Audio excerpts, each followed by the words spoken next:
than does. Search but you stay lost. We are reaching for the stars, but we're making this too hard. And I wonder where you are. Mysterious, that's the part you always show, 'cause you're too curious. Maybe you should take it slow. Mysterious, that's the part you always show, 'cause you're too curious. Maybe you should take it slow.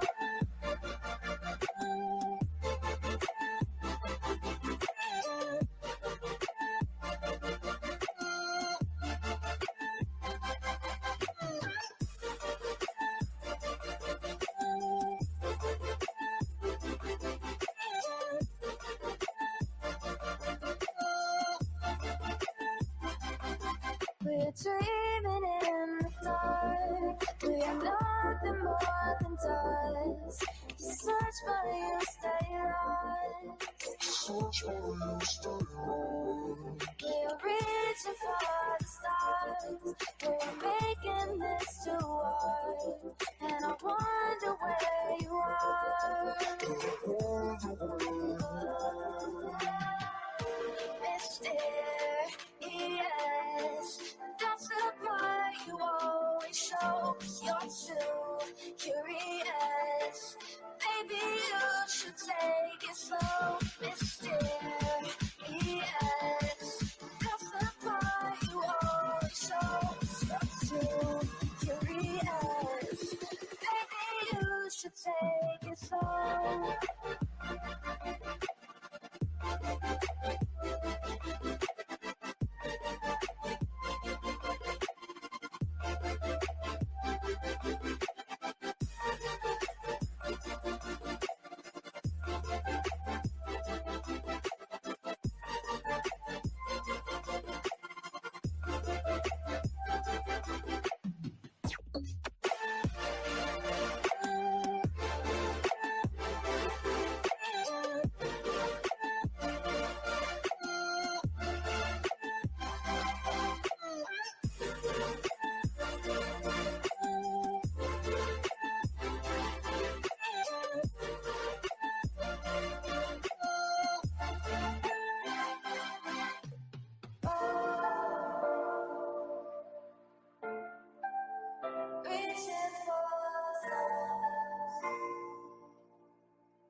Hey, I got something to say. I'm just so sick of hearing everyone complain. I know it's tough and I know there's pain, but hitting bottom is the only way to change.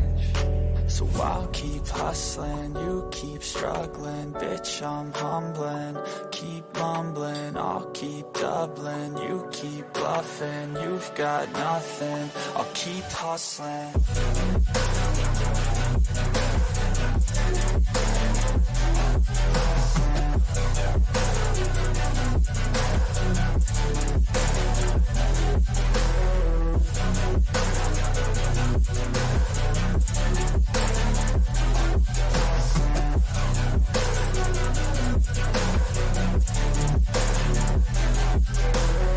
I've seen a lot of people who don't know what work is. I've seen a lot of people who don't know what thirst is. I've had a taste of evil and tried to cure the sickness, but I just keep my head down and focus on the facts. I'm setting down gravel while you just follow the path. I'll lead them into battle while you're just too scared to act. I'll leave the knife right in my back. So I'll keep hustling, you keep struggling. Bitch, I'm humbling, keep mumbling. I'll keep doubling, you keep bluffing. You've got nothing, I'll keep hustling.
Yo, what's happening? Can you guys hear me okay? Happy birthday, Jeannie. Happy birthday. Hey, Leonard. How are you, baby? Can you guys hear me okay? Okay, just making sure. So anyhow, we're going to talk about Athena Strand's mom. She does a full interview. It's like a 20-minute interview. I'm going to play it. Obviously, there's probably going to be, hey, Willa, what's up, my dude? So yeah, it's probably going to be, like cut with commercials or whatever. I'll try to skip through them as I can. So anyhow, that's what we're going to watch first, and then we're going to talk about her dad is suing FedEx for $1 million. So I don't want to go over all that if you guys want to, and if not, that's okay too. So anyhow, we'll start this interview with her mom. It broke my heart. I'm not even gonna lie. When I watched it, it really broke my heart. So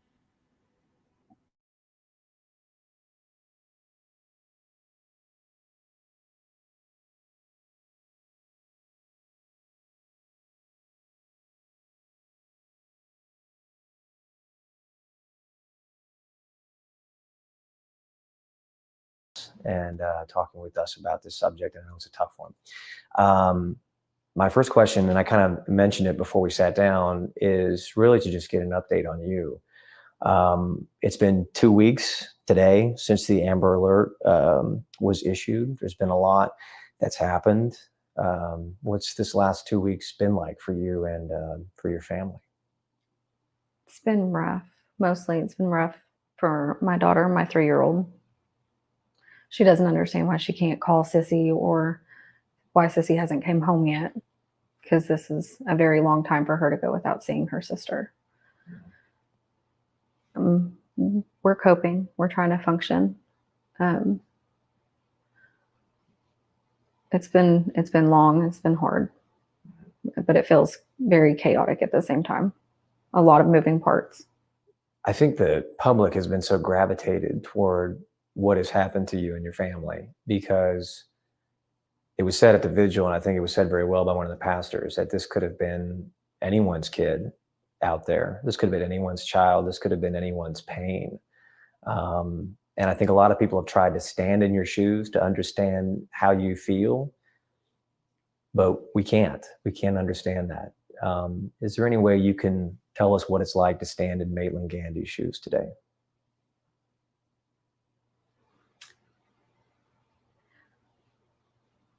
I'm sad. I'm angry. I'm confused. I am doing my best. But to stand in my shoes, I don't know how to describe it. I don't. I wish I did, so other people could understand. I've been very scared. I don't sleep very often. I don't sleep for an extended period of time the way people are supposed to. Noises at night scare me. I triple check my doors every night. I hold my 3-year-old tighter and I'm scared to let her go. Everything's just very, very scary and very, very sad. When we met 2 weeks ago, the only thing I knew about Athena was that she was missing and that people were working tirelessly to try and find her. Before the Amber Alert was issued, and before I think the country and the area got to know her, you knew her very well, and you knew her as, you know, her mom. Can you tell us just a little bit about her and just about who she was to you while you were living with her and teaching her and instructing her and raising her for her 7 years? Athena was, I think the way her teacher worded it was very polite. Athena was very free-spirited and wild, and she loved to jump in muddy puddles, and she was very smart. I said I wasn't gonna cry. This just breaks my heart, y'all. Sorry. I feel like we all want to wrap our arms around this mama.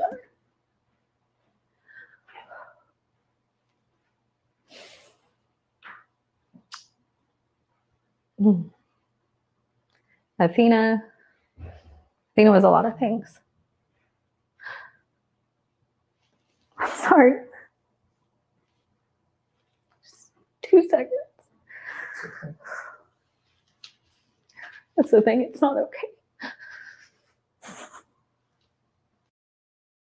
What are you doing today to change your mood? Me?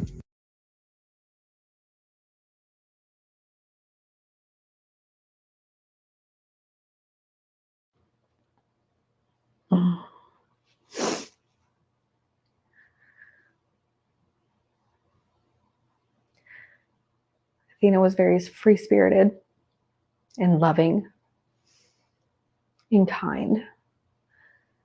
And I think a lot of things that people miss when they see me is not me. It's the fact that Athena would run up to anybody and scream out their name and give them hugs and say hello because she didn't know a stranger.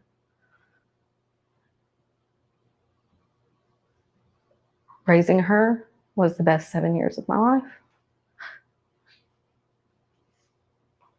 And I just expected a lot more years. So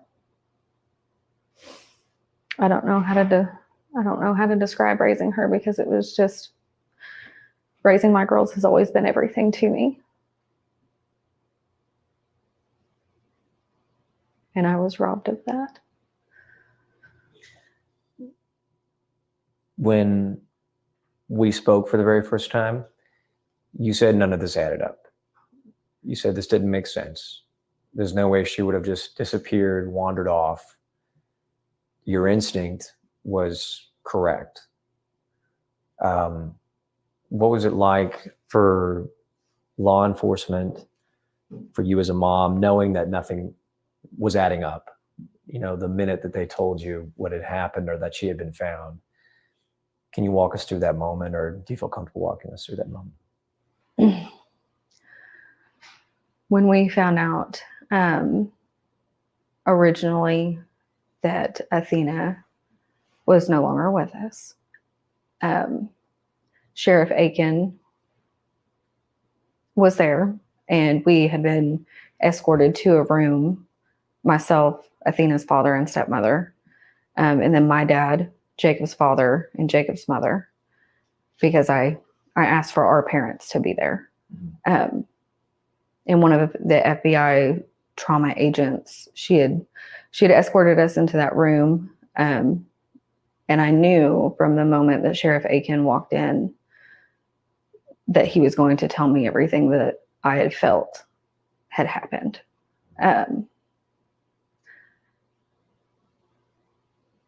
It's hard to look people in the face when you're giving them the worst news of your life. And so I knew when he walked into the room and he was looking down, and he had his lips rolled in, I guess is how I would describe that.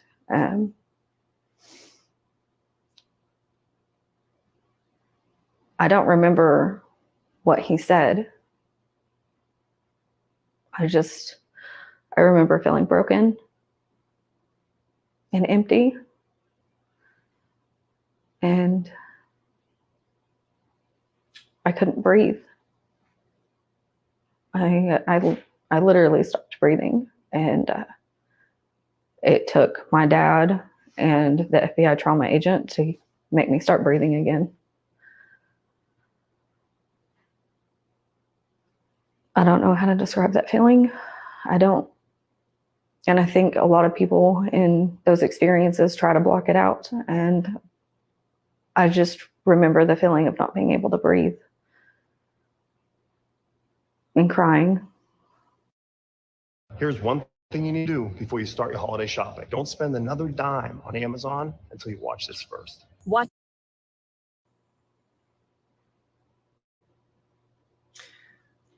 I don't know how to answer some of these questions. I'm sorry. That's okay. What you're saying is totally fine. We just want to know, based off of what you told me originally and knowing what had happened, you know, how you handled that as a mom. And I want to ask, based off of, you know, what he spoke to and told investigators, allegedly we now know that he told police that he accidentally backed into Athena and then put her in the van, that she was alive at the time, she was breathing, and that he decided to take her life because he was in fear of the consequences that would happen. I know you've read that. I know you've been told that. And we know that people are trying to verify and get the facts correct. But if that alleged confession is true, that he could have done the right thing and your daughter would be alive, how do you react to that? I've thought about that a lot, actually.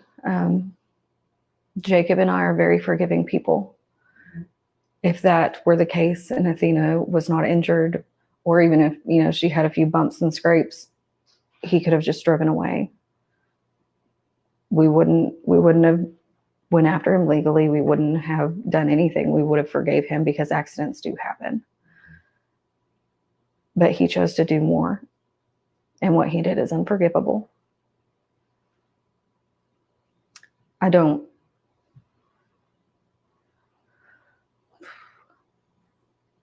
I did Athena's hair and I dressed her before the funeral. I did all of that myself. And I have a hard time believing that Athena couldn't have just walked away. In my opinion, and I'm not a medical examiner by any means, Athena could have just walked away. And I wish he would have let her.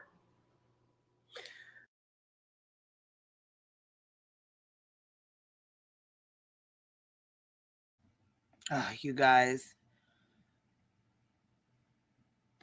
She did her hair. She dressed her.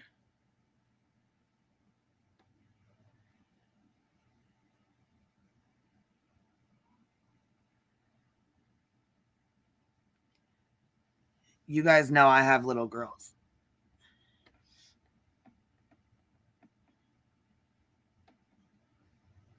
This fucks me up, and I can't imagine being in her position.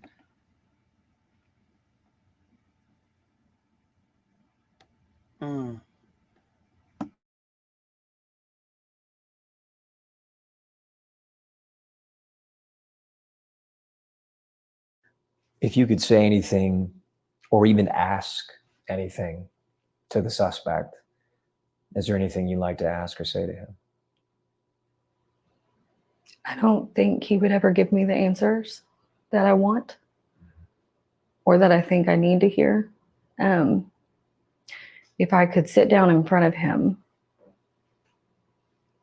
I think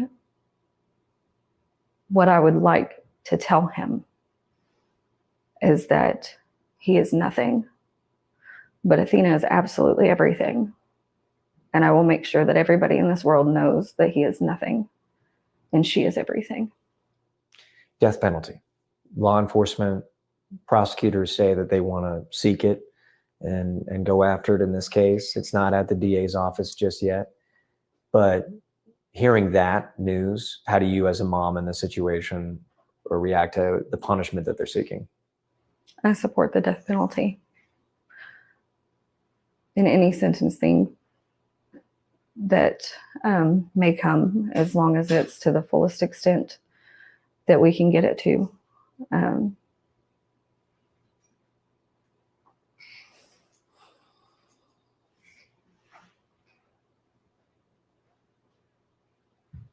Every breath that he takes is one that my daughter doesn't. I agree, you guys. Honestly, do you guys agree with the death penalty? I mean, what do y'all think?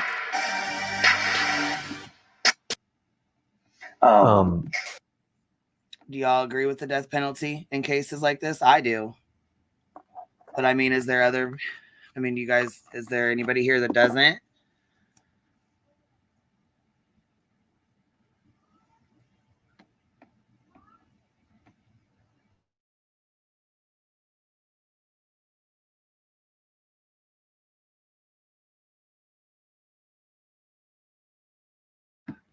So I have to say, I want to clarify this.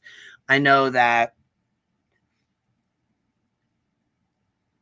I have said before, in some cases, I do not believe in the death penalty because there has been people who have been cleared by, DNA evidence, and they have been on death row for 30, 40, 50 years. And, that DNA evidence has cleared them and whatnot. This is a case where he's openly admitted to what he's done. He confessed. We know that he did this. You know what I mean? So all in all, I do support the death penalty in a case like this, or in this case. So I just wanted to make sure I was very clear with that, because I know that I've said before, in certain cases, I didn't believe in the death penalty because, there had been cases where, again, people were cleared, so this is a case here, though, where he said, openly admitted, openly confessed to what he had done. So, and in the cases like this, yeah, I definitely do agree.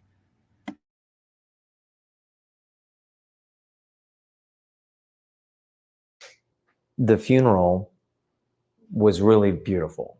And that was something that you told me over the phone. And you said that everybody wore pink. It was a bright occasion. Disney songs were sang. I think that you, and sharing obviously that you did her hair, I think that you, if anything, were very pleased that you gave her, you know, a final send off that was very fitting for, like, as you said, a Viking princess. Can you walk us through just that day, and how there was a lot of things and a lot of people that did a lot of things for you, I think, to make that day a little easier? Yes. Used Hudson and Torres Family Funeral Home from Bridgeport, Texas. And they were very understanding. I didn't want people to feel sadder than they already felt. I wanted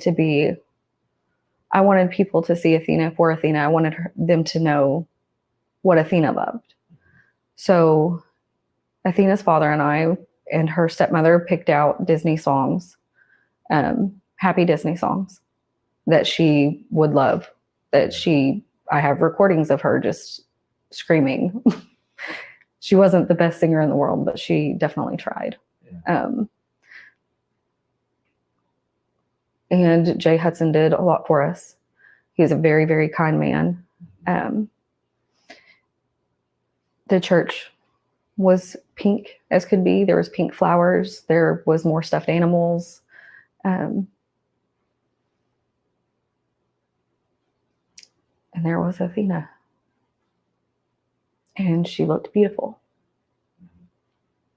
She had a big JoJo Siwa bow on, very sequin and sparkly. And she had a beautiful felt pink dress on. And of course, her eternal bed, as Trey calls it, was just, it was beautiful. She looked very comfy, very warm. And I wanted people to see Athena for as beautiful as she's always been. A little girl who seemingly has no enemies. I don't know one person in this world that's just never not loved Athena. She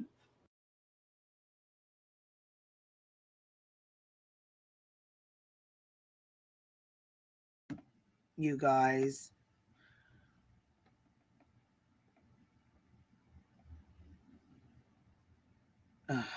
You guys, man. It's cases like these that really fuck with us as moms, you know, as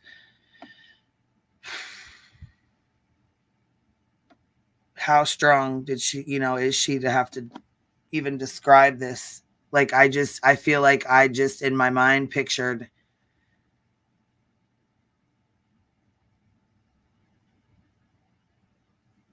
her beautiful daughter. Oh my God, it's heartbreaking. This is just heartbreaking, man. And I hope that fucker rots.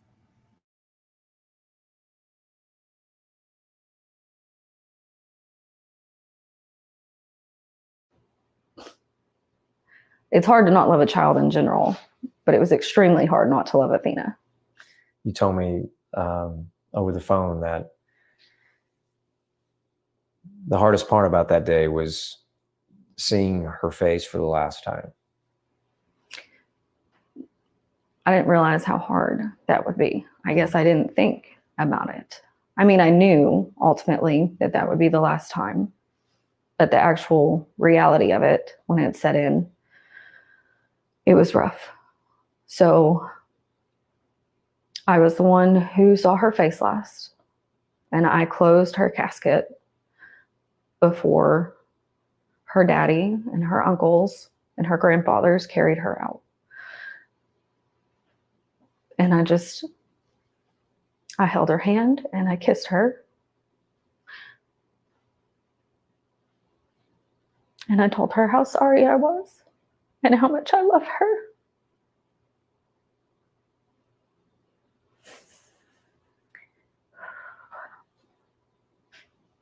And that was the last time I saw her.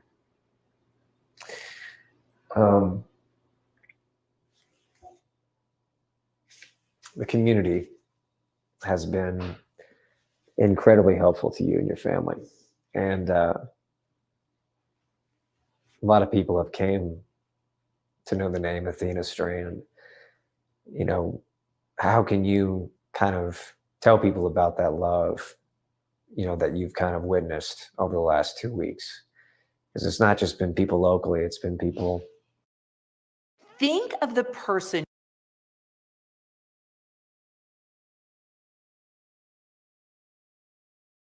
In the world. It was very unexpected, and I'm more than grateful, but I don't think there are words to describe. There are no words to describe how grateful I am, and all of Athena's family is. The outpour from law enforcement and other agencies that responded to her case, as well as the hundreds of, if not thousands of volunteers. And of course, the churches and Jay Hudson. I know I wouldn't have made it through without those people. I just wish that they would have actually got to. I'm sorry. I wish everybody that helped me find Athena would have actually gotten to meet Athena as Athena, because everybody would have loved her so much more than they think that they already do. It was a privilege to know Athena and to raise her and to be her mother. And I just want everyone to know that I'm very grateful for everything that everyone's done. The love and the prayers are felt. And sorry.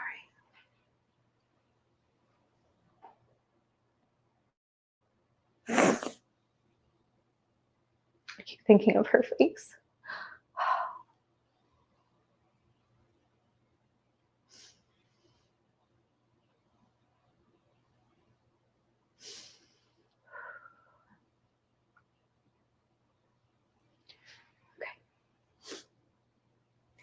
The thing I want to ask last is, you want Athena's name to be remembered. That's one of the reasons why you're doing this story with us, or at least sitting down with us and just talking with us about this.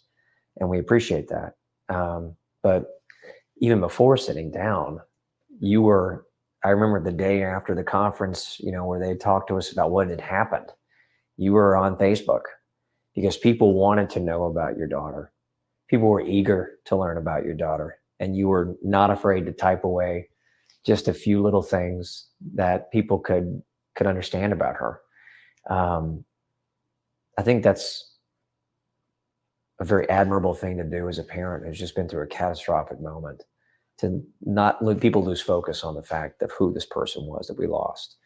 You know, can you just tell us what you want people to take away from all of this as a lawsuit comes out, as we learn more about the suspect, you know, as this story continues down this line and checks boxes off? What is the one thing you want us to remember?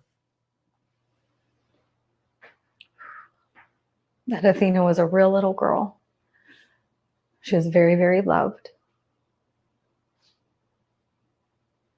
And to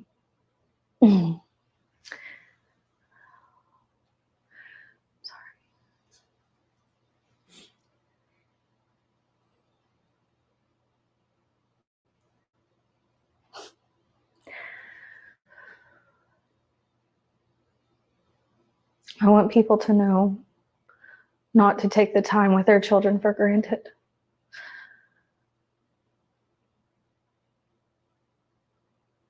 Because I would do anything to go back to May 23rd of 2015 and relive every moment from that time forward.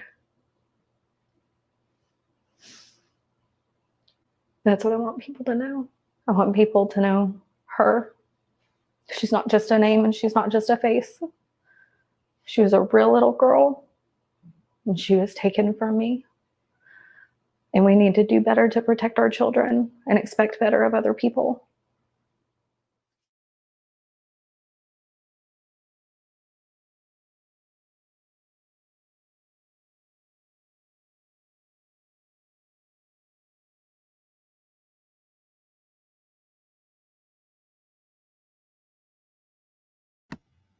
That was tough. That was extremely tough. I can only imagine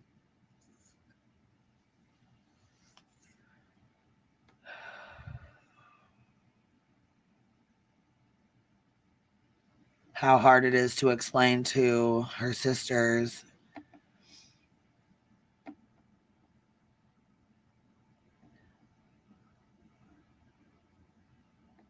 that she's not coming back. And she said, you know, there's a video that she posted on her TikTok of her sister crying.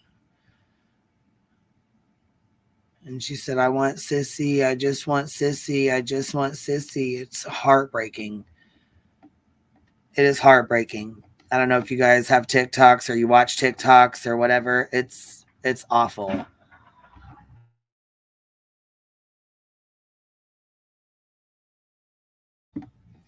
And I will say, let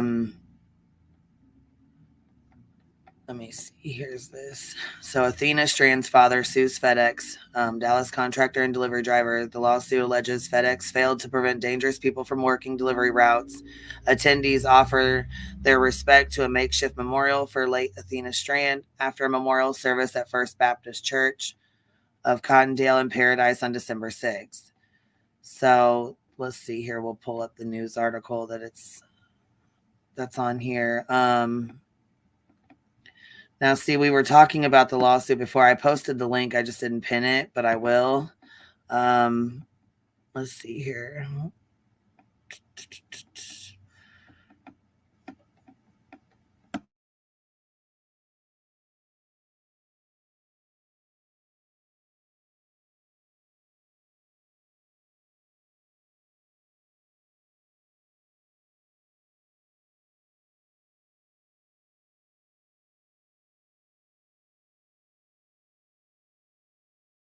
All right, it should be pinned there. Okay.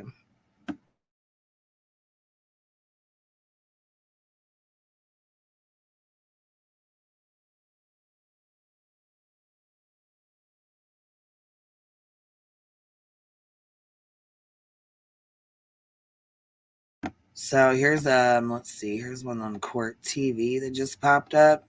So I'll put this on real fast.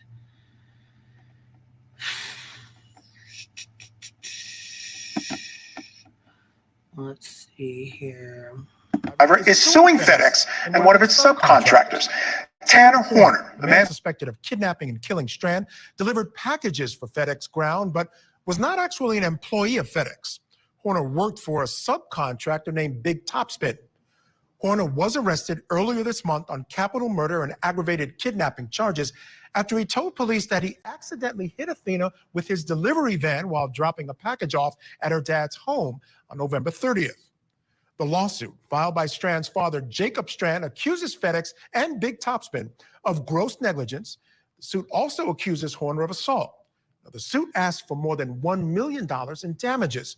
The lawsuit also says in part that FedEx has continued their normal business operations, although it's clear that their current efforts, if any, to ensure that they are not putting dangerous persons in a position of trust wearing FedEx uniforms, driving FedEx branded vehicles, and sending them to the doorsteps of the homes of nearly every person in America is woefully inadequate to avoid endangering the public. Now, Athena's mom spoke for the first time last week, where she talked about her daughter's memory and about FedEx.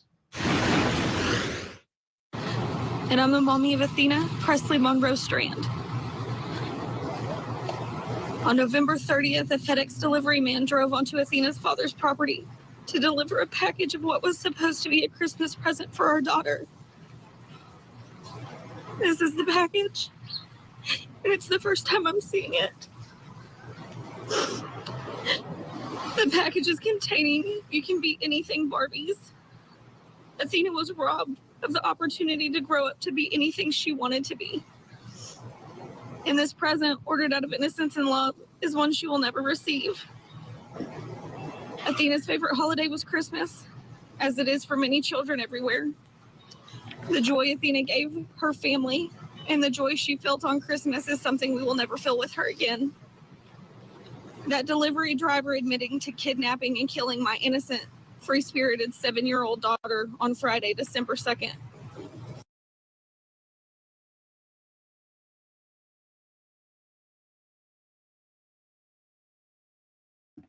So yeah, we watched that interview, but you guys, I mean, this is crazy as hell. I can't believe that. Yeah, like I said, the death penalty, I believe, is definitely in store for this asshole, for sure.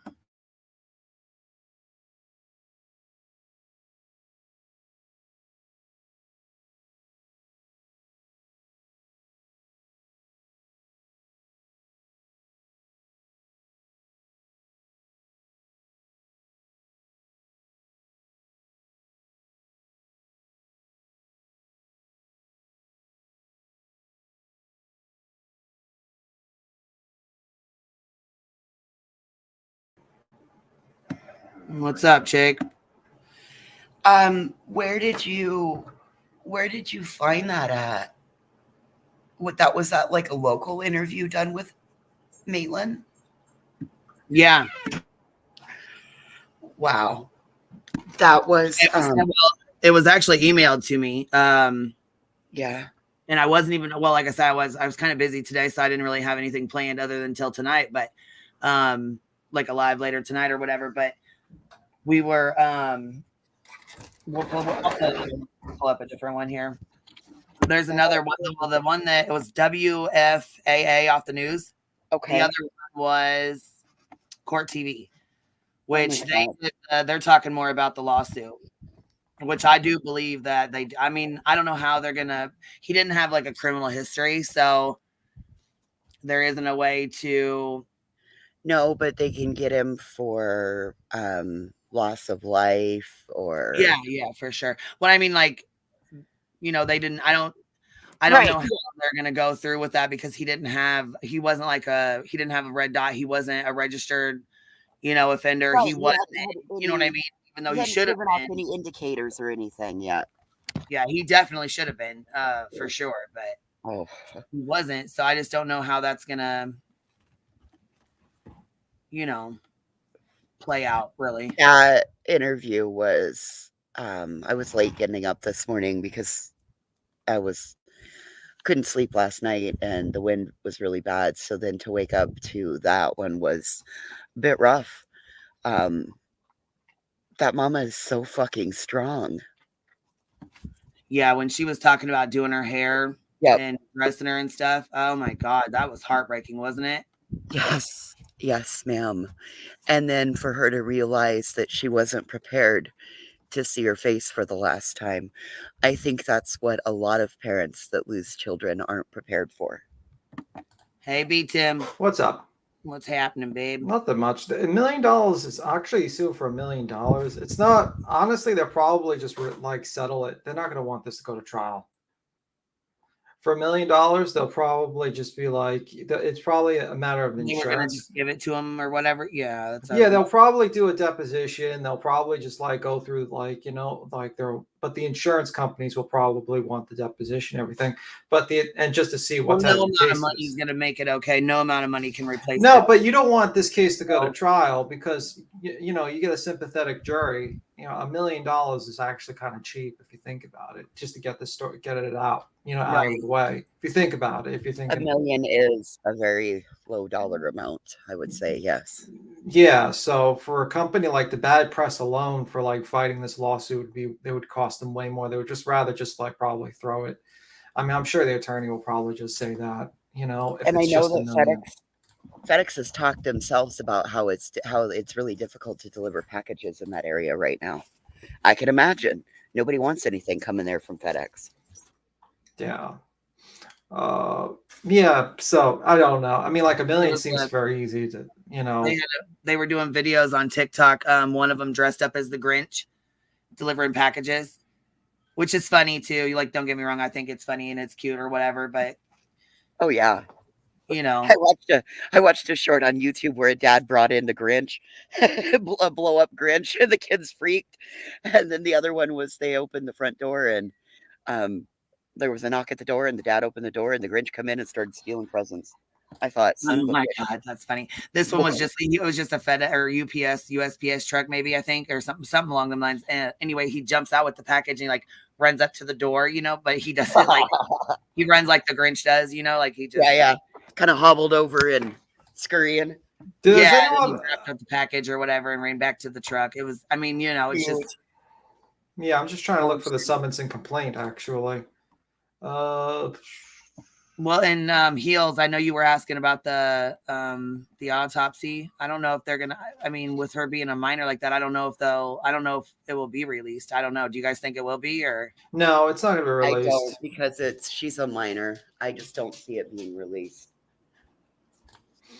Yeah, I see it being sealed.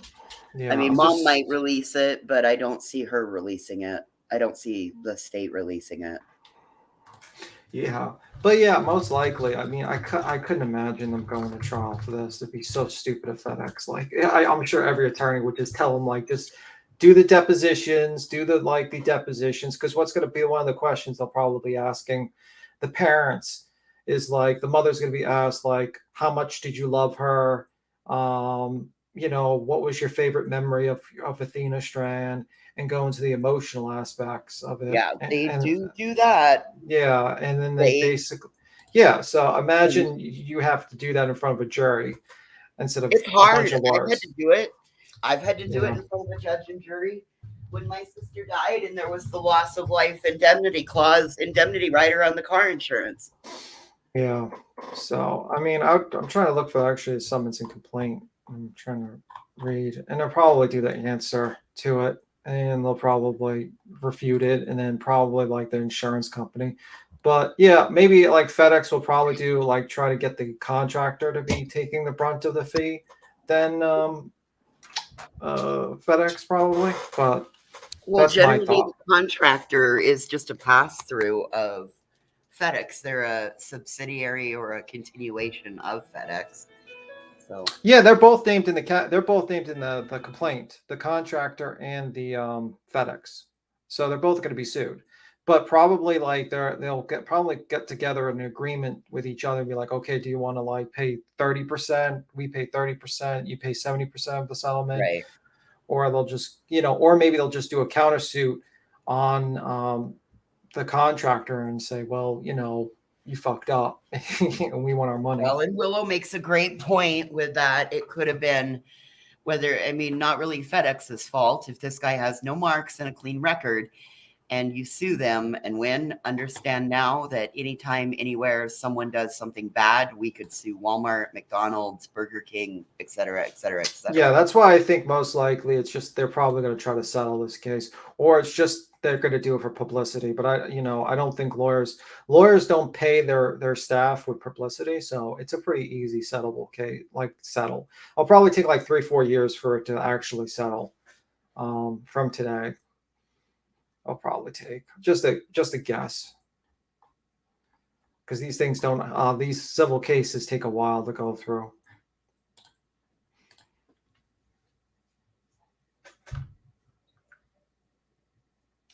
Yeah, they are both named, actually.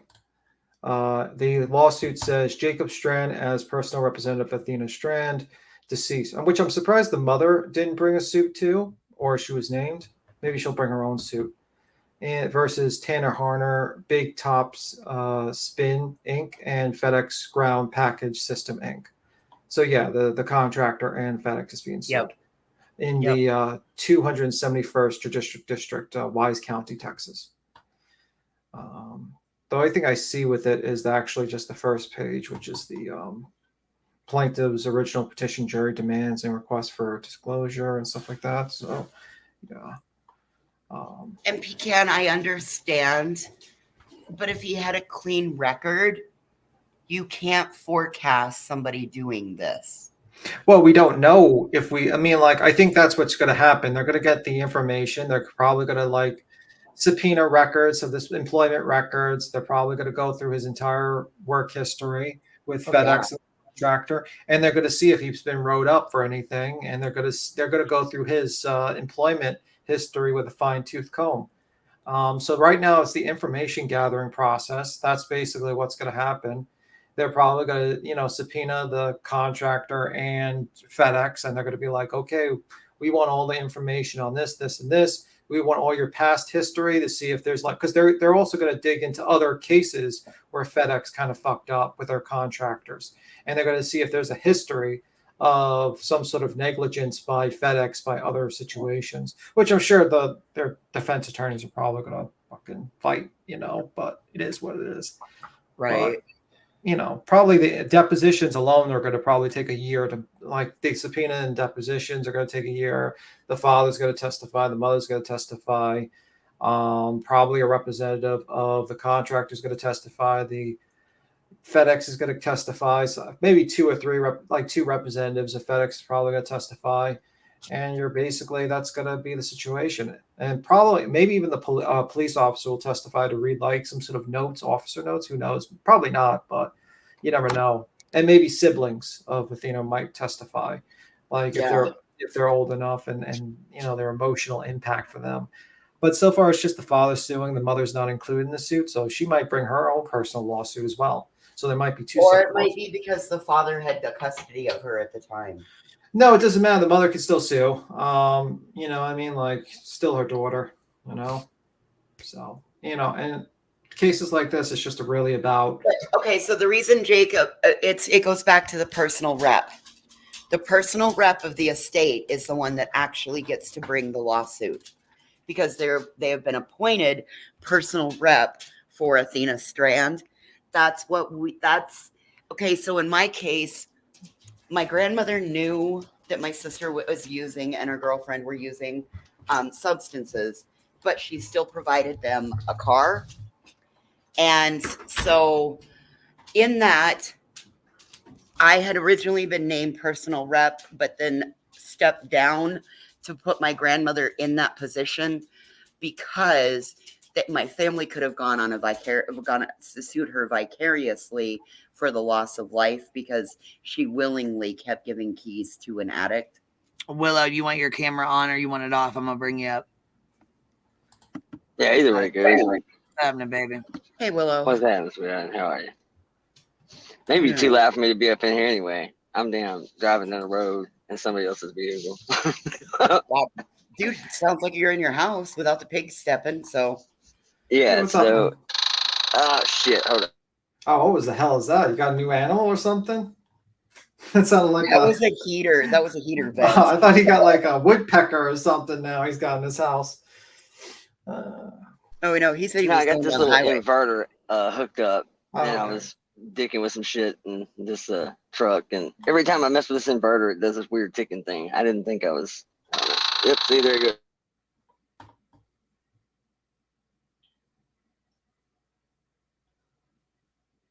Sounds like a damn taser. What the hell are you doing? That's what I was wondering. I got a dog and a cat getting ready to fight here, so bear with me. Well, happy Saturday. Shit.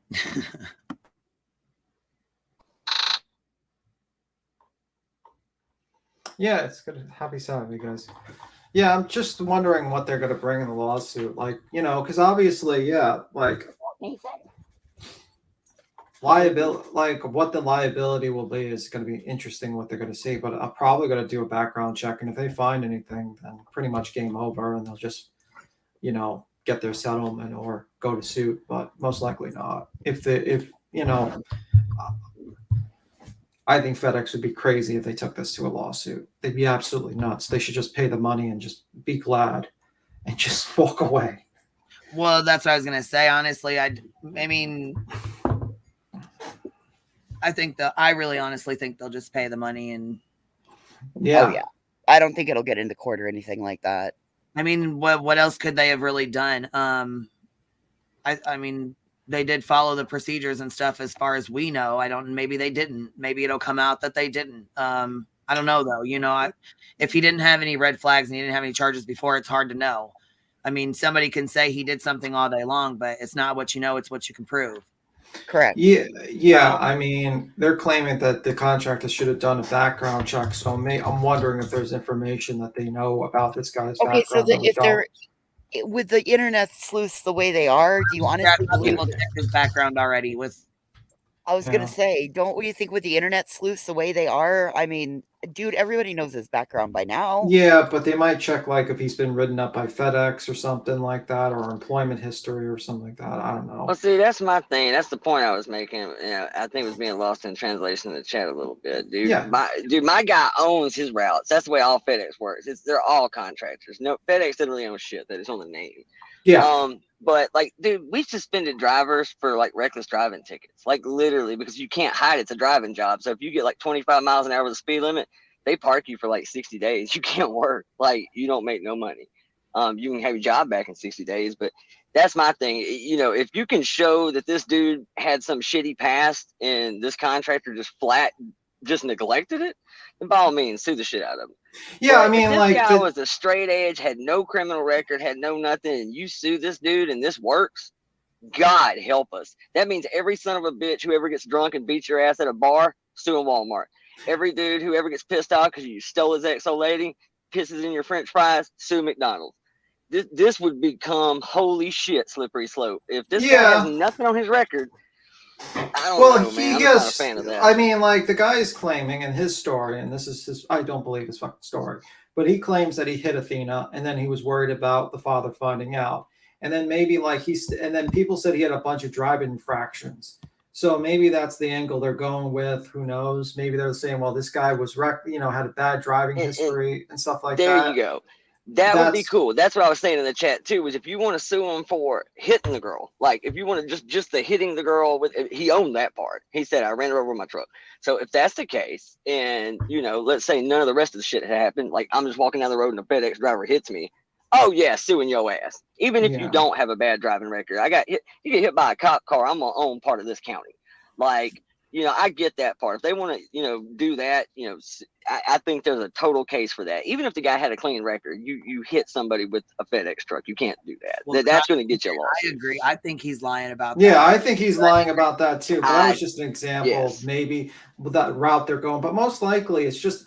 I think there's two reasons this lawsuit, and this is my personal. One, it's personal, where they want to gather all the information they can and make it into a publicity thing, where they don't care about losing, they just want the publicity of the lawsuit and get all the background, all the bad actions of FedEx and kind of release it to the general public, which is a possibility. I mean, you just bring a lawsuit knowing that you're going to lose just so you can get the information and just kind of make the publicity. Or two, you're doing it for this, or you're doing it for maybe a settlement where you're like, this company's not dumb enough to actually like lose more than, publicity, and they just will settle the case, and they'll just probably say, hey, we're not going to give you $1.5 million, but we'll give you $250,000 or $500,000 under the books, and you sign this thing where you don't talk about this case and whatnot, and that's pretty much it.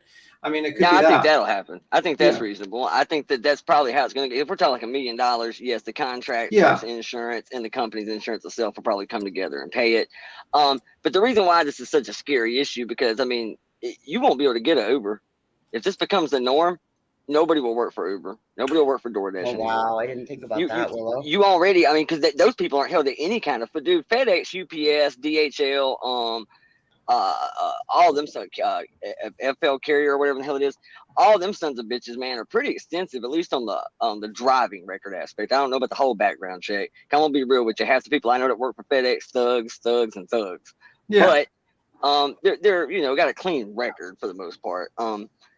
I just, that's my concern. Do you think there should be a background check on those people? Because you've heard stories about like sometimes I think there should be a background check on any kind of shit dealing with the public, especially somebody that's coming to your house that knows your address, that knows your schedule. From FedEx, y'all. I just got a package from FedEx. That's why I've been muted. He could hear because I was in the kitchen when I saw the FedEx truck pulling in. I just asked him, slid it up on his belly. I just asked him, I said, hey, I have a question. To be a FedEx driver, do you have to have a background check? And he said yes. Yeah, but the issue is with the contractor, because sometimes you have contractors. I understand that. And I just asked it, how does this work? Do you own your route? And yes, he is a contractor who owns his route. and All right, drives for we're FedEx. gonna have to get his name, and we're gonna do an interview with this guy right now. Pull him up.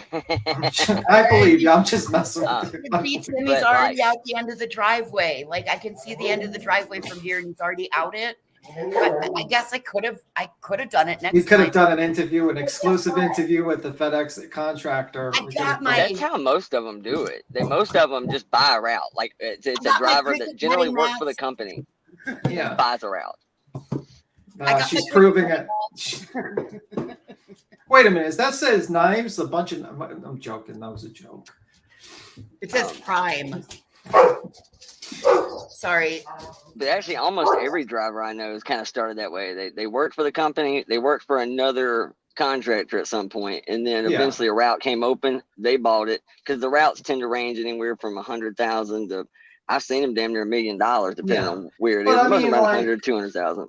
If you were to ask me why do I think they have a good case, not really. I don't think they have a good case, but I think I don't think they have a good case unless they actually prove that there's some sort of like smoking gun to his background that they should have just been like, this is a warning. That they should have caught and didn't, or you hired him anyway. God forbid they found a problem. You hired him anyway. They got him. They will sue the shit out of him. But I think like this lawsuit is there's the two options I put it: publicity to kind of like show like kind of like shame FedEx and kind of get back at FedEx with this, or just basically get a settlement and try to like kind of be like, listen, because with lawyers it's like they demand like $1.5 million, but chances of them getting $1.5 million in a settlement is like 0. Usually you demand like 3 times the amount they're willing to settle for, and then you'll get maybe 50-60% of that. No, or you get like 1/3 of it or something like that. It's just how it is. Right. And you're talking about 1/3 of the total asking. My bad. I missed. Maybe $1 million. Maybe $1 million is a lot to their family. Well, they might not even get $1 million. They might get like 200,000, 500,000. By the time lawyers and everybody else, Yeah, generally with the attorney, they take 35%. Yeah. And I got my cutting mats, you guys. It wasn't a present. It was just my cutting mats so that I can continue to work. But yeah, I mean, like. Hey, Chasing, what's up? How you doing, Chasing? Hey. I just wanted to give you guys an update. I get a lot of law newsletters and all this crap. So I just went to a site to double check. There have been a lot of lawsuits against FedEx regarding contractors and employees. So a big thing is, in order to, we go through this in my job all the time. Let's say that I'm a teacher and I want to hire an assistant teacher, but I don't want to pay them health benefits and I don't want to be responsible for them. I can't have them doing the same duties as a teacher. You can't do that. It's illegal. And a lot of people deal with that. They want to hire people as contractors, but to do exact same work as an employee to get out of that's a benefit. So like an independent subcontractor, like what they use in the contracting business then, like in construction stuff. Yeah, if it's a temporary job, right? And they have a special skill set. So let's say I'm an English teacher, but I have half of my class are non-English speaking. Can I hire a contractor to come in and teach courses in Spanish only? Yes, because I don't have that skill set. But you cannot. And so this was determined. Let me just cut to the chase. September 23rd, 2022. Despite FedEx's insistence that thousands of their FedEx ground drivers are independent contractors, a federal appeals court ruled they are employees. They are entitled to compensation for their misclassification. Identifying worker status is critical, but a difficult chore for employers. Contractors are denied many benefits, such as access to health care and other benefits required, and they are required to foot their own bill. For independent owner-operators, this can mean paying full price for truck maintenance and registration, not to mention fuel. The ruling by the Ninth Circuit Court of Appeals states that more than 2,000 drivers have been misclassified between 2000 and 2007 and are owed monetary value from FedEx. Another important element of the ruling is that for employers is the fact that a contract does not automatically make a worker an independent contractor. So just because they are hiring ABC Trucking as a contractor, if they're doing exactly the same work that a FedEx driver does, they are an employee. And FedEx, that's why they've been sued so many times. So like you guys are saying, they will try to settle this out of court because they can't say, oh, no, he's a contractor. Yeah. Because then that's going to open all of this back up and they're going to start looking again. Okay, well, what have you been having them doing that a regular FedEx driver that you've hired doesn't do? Yeah, that's a good point. They can go one of two ways. They can call everybody a contractor and get rid of all employees that do that function. Or, because you can't have it both ways, you can't have some drivers employed as a FedEx employee and some as contractors because they're doing exactly the same task. And really, it depends on the control. So if an employer has control over what you do you have to wear a FedEx uniform as a contractor? Yes, you do. That's control over FedEx. Do you have to maintain these hours? Yes, you do. That's control from FedEx. It's not the contractors, the boss at the contractor telling you you have to wear a FedEx uniform. It's FedEx's rules. So they have control. It's pretty much the same as like any franchises, like with McDonald's. This is a McDonald's franchise. You can't come in blue jean shorts and your ass hanging out. Right. Like, Do you know if this was a federal ruling or a local state ruling? Do you know I how think this she said was? federal. She said federal. It's federal. Yeah, it's a federal ruling. Ninth Circuit. I was just following up with one of the questions in the chat because they had asked if this was federal, local, state, or if you knew what state it was. So thank you. Yeah, no, it was a federal ruling.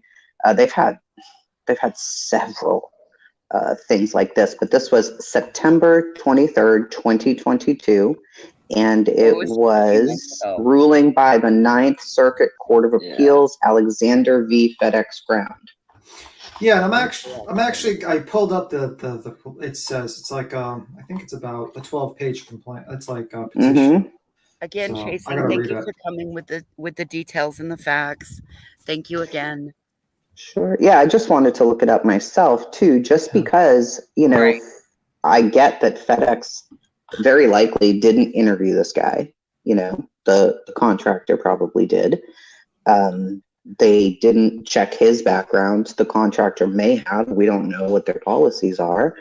But FedEx ultimately, they're going to settle out of court. There's no way because the publicity would be too bad. They'll push. Do you think that Big Top Spin will settle as well as FedEx? Yeah. Do you think They will. You think it'll be through both of them? Yeah. Yeah.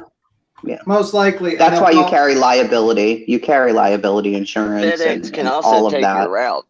True. That's very possible too. If FedEx decides they got to pay this money, like in the name of this contractor, I've seen this happen before with my own two eyes. They can just take your route. They can take it if they feel that you've done. They'll probably take the whole contract from them. Yeah, if they find out. Absolutely. Yeah. If they find this guilty and have to pay this, they'll snatch that guy's route. What they're talking about. Absolutely. What they're talking about having problems getting packages delivered in that area right now. This might have caused Big Top Spin some bigger issues. Yeah, for sure. Okay, so it's claiming actually in the court document that they're bringing up her being hit by the car. So there you go. See, so that's kind of that. You got that. That's dead to rights, according to the guy himself. So they're claiming, and it's also according to FedEx themselves. They're liable even if you're in your own car. Yeah. So basically, that's like if they go with it, he has like a lot of driving infractions and stuff like that. That would be like what they'll probably attack and be like, well, why did you let this guy who's got all these driving and parking tickets and all this stuff, drive your delivery truck? Is this proper? Is this the procedure of FedEx? Blah blah blah. FedEx is going to be in 2015, they had to pay $228 million to settle an independent contractor case. And that, this is because they continue to try to do this. And you can't do that. I mean, our federal, if you're in human resources or anything like that, you have to when you're hiring somebody, you have to be able to pass the test on whether this person's a 1099 contractor or is this person a W-2 employee. And for them to continue to do this and be sued so much, it's crazy. Do you want to put the actual court document on the screen or no? I'm not sure if you want that. Oh, you guys, they were like parking tickets. They were not driving tickets, so they were not a moving violation. That's right, Amy. When we looked through it all, it was like no insurance, expired registration. It was Those are still considered, vehicle violations. I realize they're driving infractions, but they're not a moving infraction. Yeah, they're not moving. Voices. When were you hired by the defense? I'm joking. I gotta be. Dude, I got a history of driving with no car insurance. Okay, leave me alone. Where's your retainer? Where's your retainer? Voices. What's going on? True story. I mean, all right. So the guy that we all work for. Go ahead. Go ahead, Willow. Well, no, I was just going to say, so just kind of a funnier side story to show how loose this is. So the guy that we all worked with was a guy named Greg, right? Greg owned like 6 or 8 routes. I don't remember how many he owned exactly. He was a fan of our band. And now, in fairness, our guitar player had drove for Coke for like 8, 9 years, drove for Budweiser. So the guy, had a history of driving big trucks. That was, kind of his thing. But literally, I know for a fact FedEx don't conduct shit for the interviews. They leave it to the contractor, and I am pretty sure that they ran a background check because they parked, our guitar player when he got that reckless driving ticket for like 60 days. However, he hired half of our guys from a bar. True that. That's how loose and kind of chill FedEx runs a lot of their shit. All of my guys from this band was hired in a bar. 2 o'clock in the morning. Oh, you used to drive for Coke, man. I need a couple of drivers, man. Just picked up a couple of routes. Hired my guy at 2 o'clock in the morning from a bar. Mm-hmm. So take that how you want. That's FedEx for you. And that's a true story. Absolutely. I was sitting there when it happened. Yeah, what's also interesting in paragraph 24 of the document says FedEx delivery drivers have recently committed numerous assaults, rapes, and murders of persons across the country. In each of these cases, FedEx stated that they were, quote, appalled. In 2021, New York, a delivery driver had lured teenagers into a FedEx delivery vehicle, sexually assaulted the teenagers. In 2022, FedEx drivers located at Utica, New York, murdered a woman on his route and burnt her house to the ground. In March 2022, a FedEx driver in Connecticut broke into a woman's home on his route and held her at gunpoint. On December 22nd, 2021, a FedEx ground driver in North Carolina was charged with breaking into 11 homes along his FedEx delivery route, stolen jewelry, guns, and were located in the driver's FedEx ground vehicle. So they're bringing up all the past history of FedEx too. Well, that's what I was just saying too. Of course, I'd run background checks on them. These people get to where they know your route, they know your time schedule, they know your daily routine, they know the kind of shit you're getting in the mail, so they know what's in your house. I mean, hell yeah, you better run background checks on FedEx drivers. Yeah, and it also, another interesting, it says 26, it says FedEx has continued their normal business operations, although it is clear that their current efforts, if any, to ensure that they are not putting dangerous persons in a position of trust, wearing FedEx uniforms, driving FedEx branded vehicles, and sending them to the doorsteps of homes of nearly every person in America is woefully inadequate to avoid endangering the public. Absolutely, yeah. One of the articles I'm reading right now, it says that their model began to fray in the late 2000s because tax and labor laws require workers to have a degree of independence to be classified as independent contractors. And there was no precise definition of what independence means. Yeah. It varies across states, so that ended up pushing it up to the federal level. If they're telling them we're a uniform, drive trucks with a FedEx logo, wear any FedEx logo, any of that shit, then anything where FedEx has even a minute bit of control screws them. So I think that they're going to settle. Yeah, they're going to settle this as they should. Yeah, and also quickly. Yeah, they're also saying like now for Tops, big top spin, it says, A, and this is the Big Top Spin and FedEx Ground breach the duty of care, including but not limited to the following ways. A, in negligent hiring of defendant Tanner Horner. B, in failing to properly investigate defendant Tanner Horner's criminal history, mental health history, and prior employment. C, in failing properly supervise defendant Tanner Horner D, in the reckless employment of defendant Tanner Horner. E, in the failing implement safety policies and procedures.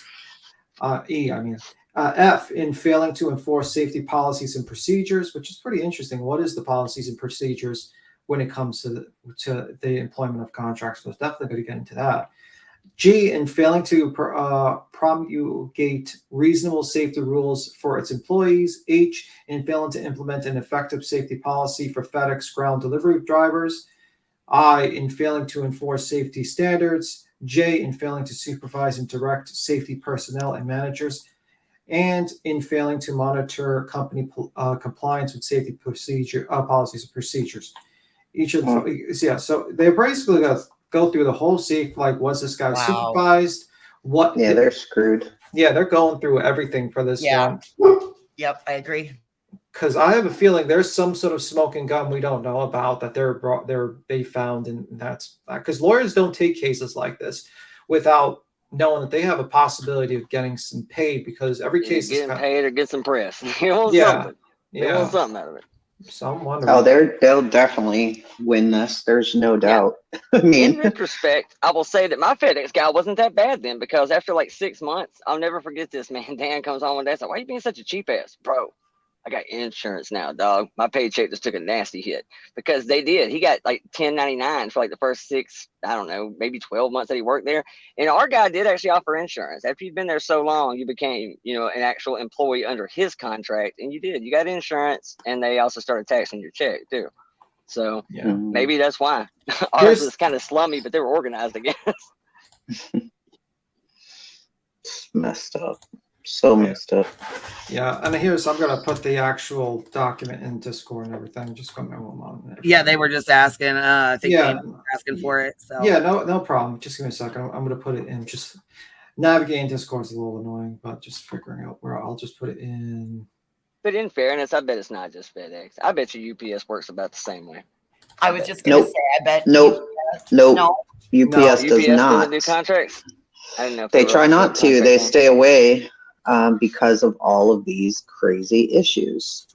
And, that's what one of the articles in the Washington Post was, comparing the way UPS does it compared to the way FedEx does it. I mean, I'm really baffled with my background and what I do. I'm kind of shocked that they're getting away with this at all. Like, you cannot do this. My boss just tried to do it 2 weeks ago. Yeah, I want to bring this lady on and blah, blah, blah. And I said, okay, what is she going to be doing? Well, she's going to be training with the guys and blah, blah, blah. And I said, no, you're not going to bring her on as a contractor. You can't do that. We've gone over this 100 times. Well, but she's not a full whatever. And I said, I don't care. She's going to do the same thing. You can't do it. And they want to get around it. I understand. You want to save money, but it's illegal. And you just can't do it. Find somewhere else to save the money, because you can't do that anymore. No, you cannot. You don't want the IRS looking at you. Jesus Lord, forget about it. That's like the CPS for grown-ups. Yeah. Hell yeah. It's like CPS for your wallet. Don't mess with them. Do not. Yeah, and it's my job to keep them away from that, but they still try it all the time. Well, what if we did this? No, you can't. So I don't know. It's wild that FedEx, I guess because they're so you're huge. A buzzkill for the office. Yeah, probably because, FedEx is so big. They are able to kind of get around it with their lawyers in some way, but now that it's federal, I was shocked when all of our guys went to work for them that it was ran this way. I was shocked that any big company ran this way, because you look at the amount of money that they dump into NFL and NASCAR alone. They dump way more money than UPS. So I always kind of thought they were a pretty well-oiled machine until a couple of my buddies went to work there. I said, damn, this shit is shoddy as hell. like really bad. Like, our guys don't. And Amazon is really bad. I mean, I've heard Amazon's pretty sketchy. Oh my God. One of my husband's friends dropped dead. His name was Jeff, and he worked for them. And they work you, like, you're timed. Everything's timed. And he was kind of a heavy set guy, and he was up on like the 6th floor picking orders, and he literally dropped dead up there. I mean, they work your ass. So it's something. Well, it's like with every gig, like all these gig jobs, they're basically making everyone like a contractor, and they're not really doing the due diligence a lot of times with hiring people, and also they're just cheapening out. Like look at Uber, like look at the DoorDash and everything. DoorDash, yep. You're ordering your food, some guy comes to your house, you don't even know who they are. You get someone to pick you up in the car, you don't know who they are. You know what I mean? Like there's no background. Yeah, weird. I just found the document. FedEx Ground runs its package delivery service on an independent contractor model. UPS does not. The differences between these two companies and their methods of doing business are stark. The observers are watching with interest as the two competing worldviews shake out to measurable results with passing time. FedEx has had incredible success in the last several years since they scooped in to fill the void that was created by UPS Teamsters strike in 1997. And then it goes on to talk about how they initially used contract drivers as a way to cut costs and use the competitive edge to win the market share from UPS. And then UPS is a very strong company that stands firmly behind its own business model and has no intention of ever adopting any of the FedEx contractor strategies.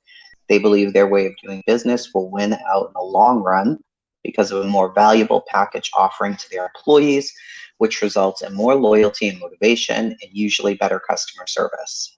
Yeah. Well, yeah, so they don't do that at all. Amazon's taking over the world, though. Well, Amazon's building a new facility in Missoula. Amazon has infiltrated the system. They just built one here too, a big one. Huge. Well, Amazon has issues with turnover. They have like the largest turnover with employees. Like if you look at because it's a really hard job. Yeah. Right. That's eventually going to have issues. And they're probably going to get some issues with Americans with Disability when they basically put people through this strenuous activity so they're not going to be able to have jobs for them. And it's just like it's a Pandora box. Eventually they're going to catch up. The government's very slow when it comes to catching up. They're only recently catching up to all the crypto scams people were running in 2020 and 2019. They're just starting to catch up. So, and how many people didn't even have companies and were applying for the PPP loans? And I mean, they're gonna catch them eventually. They're already looking at it. Night. It's rough. There was just crazy. There was just an indictment about somebody who locally had gotten a PPE loan or PPP loan, and they didn't do what they were supposed to do with it, and they're in big shit trouble right now. Like serious trouble. Back at like 3 times the rate, and it's awful. Yeah, it is because. Oh, I knew a lot of YouTubers who were doing it. Tons I of know quite a few that. I mean, they were pretty big. I mean, don't get me wrong, but still, some of them. I saw some of the paperwork on one. The guy's got like 1.5 million subs. I've known him for a long time. He ain't got no 10 employees. He's got an editor and a couple others that are like friends of the family kind of thing, but hardly 10, 12 employees. Complete horseshit. Yeah, people just thought it was worth it because it was happening so quick and they were pushing it so hard to get it out to help relieve. And, even like my sister was like, oh yeah, you should apply for one. I was like, bitch, I don't have fucking employees. Are you crazy? She was like, they're not even checking. Everybody over here got them. I'm like, they're gonna check. You better watch out. And now it's all coming back. It's free money. It's never free money. Ever. Even businesses that qualified for that in my state would not take it because they didn't want to get wrapped up in all of that. Yeah, it's a mess. That's the majority of the businesses in my town are small business. Because businesses are smart. People are nuts. YouTubers are fucking idiots. Yeah. You open your wallet around a YouTuber, man. Ain't a dry thought in the house, dude. You hear me? I don't give a. YouTubers will sell body parts and shit when they say, "I think we got a super chat." Oh, they will. Got a super Farts in a jar. Shit. Farts in a Dowdy jar. probably got 8 PP loans. He probably got a whole fucking Charlie's Chocolate Soap Factory. We won't even fucking. Well, FaZe Clan, which so is funny. FaZe Clan, which is a multi-billion-dollar corporation, was taking PPP loans, and they were just an online gaming thing. So And I'm hoping that Logan Paul goes to jail for his scams. I was going to ask if you saw the Logan Paul shit going on right Yeah, now. I saw the CoffeeZilla. The CoffeeZilla video, yeah. I Yeah, did too. with the A crypto. Yeah, he should go to jail. It's insane. My sister has a friend, and I don't know if he actually did this or not, but his business is on Facebook. I won't say the name of it. And he basically sells sneakers off the back of a truck. Okay, if you understand what that means. Oh, so he's and she told me he was applying for one. I'm like, what? I'm like, dude, it's illegal. What he's doing, he's a criminal. It's illegal. She was like, yeah, but everybody's getting them down here, so you don't care. I'm like, what? Like, what's he gonna call his business, dude? Like, Stolen Sneakers LLC? On the run. Literally. On the run. That's a good one right there. Ridiculous. I don't know if he ever did it. I hope he didn't, but he probably did. No one knows. Well, then he's going to get into other problems like what are you paying your taxes on and stuff like that. But they're like, okay, why don't you have any taxes for the last 15 years? Well, my sneakers just got hot, yo. They just started they just started running away. Yeah. They're the Yeezys and all the hard to find sneakers for like $100. I'm like, yeah. I tell y'all about the Halloween costume yesterday. Oh, God, sorry. Go ahead. Yeah, just the fucking $18,000 sneakers that look like they're fucking space shoes. Yeah, just for anyone that's not sure what Chasen's talking about, watch Goodfellas in the beginning. Yeah, and you'll see what you're like when they're young and they're just watch the first part when and then you'll get the idea. You'll get the idea. I saw a dude on I gotta TikTok, ask her if he did it. had a Halloween costume on, all dressed up like Jesus, but he had on like just the robe and the thing, but he had on some Yeezys and it just said Jesus. I said, oh my God. People will do anything out here, I'm telling you. It's going to come back. It will come back on them eventually. Historic civilizations left us hieroglyphics and all this neat cave art. We gonna leave the next generation a whole bunch of half-naked women on OnlyFans with puppy dog ears and filters and shit. Like, this is something to be proud of. Shut up. You're right. I resemble that comment you just spoke of. It's so true, though. I mean, I don't know what we're leaving them. It's kind of a hot ass mess, really. I mean, like, you can't get nobody to go to work right now. I mean, between everybody's a content creator, everybody's an influencer, every housewife across the sun with store-bought tits is an OnlyFans creator.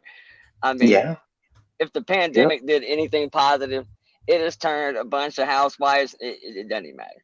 Anyway, I guess it's something to take away from all It's true. Yeah, well, my sister was unemployed, and she didn't know what to do. I was like, open an OnlyFans account. She's like, are you fucking crazy? Everybody. I said, hey, I don't know how else to tell you to make no money. If you can't get a job and you're scared of the virus, you need to go do what the hell you need to do. It's like, I am not getting naked on the internet for these people. I'm like, cover your face. Nobody will look. But nobody cares about that. I don't know. Shit. Sadly, I mean, now, just because you have an OnlyFans, people will come check it out. I feel like it's hot for a little money. I'm saying, I don't know. With it.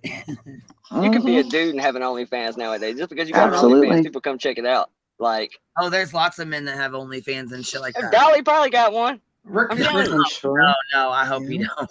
Nick Rekieta's got like a little bit of an OnlyFans, so it's like, oh yeah. There's tons of people out there with them now, and it's just like, oh my God. I mean, I don't know. If I lost my career and I couldn't earn any money, I mean, I'm sorry. Did you just say Rekieta has an OnlyFans? He basically put up photos naked with him and his wife on, I think, one of his kind of like a Patreon, but I forgot what it's like, something like that. Yeah, they use Subscribestar because they all hate Patreon because of the whole Sargon shit a couple years ago. Yeah, and they all Subscribestar. Yeah, Subscribestar. Well, basically because like they didn't like the fact that the right people who were like right leaning were being kicked from Patreon. They didn't like the terms of service. But the issue is they had to deal with like some crazy shit because they had to figure out the payment processors. And I think they have to go through like loops to figure out payment processors for these systems, you know.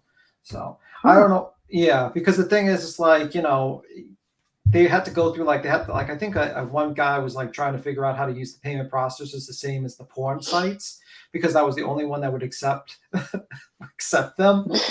So it's like, and you have to pay like outrageous fees for it, I heard.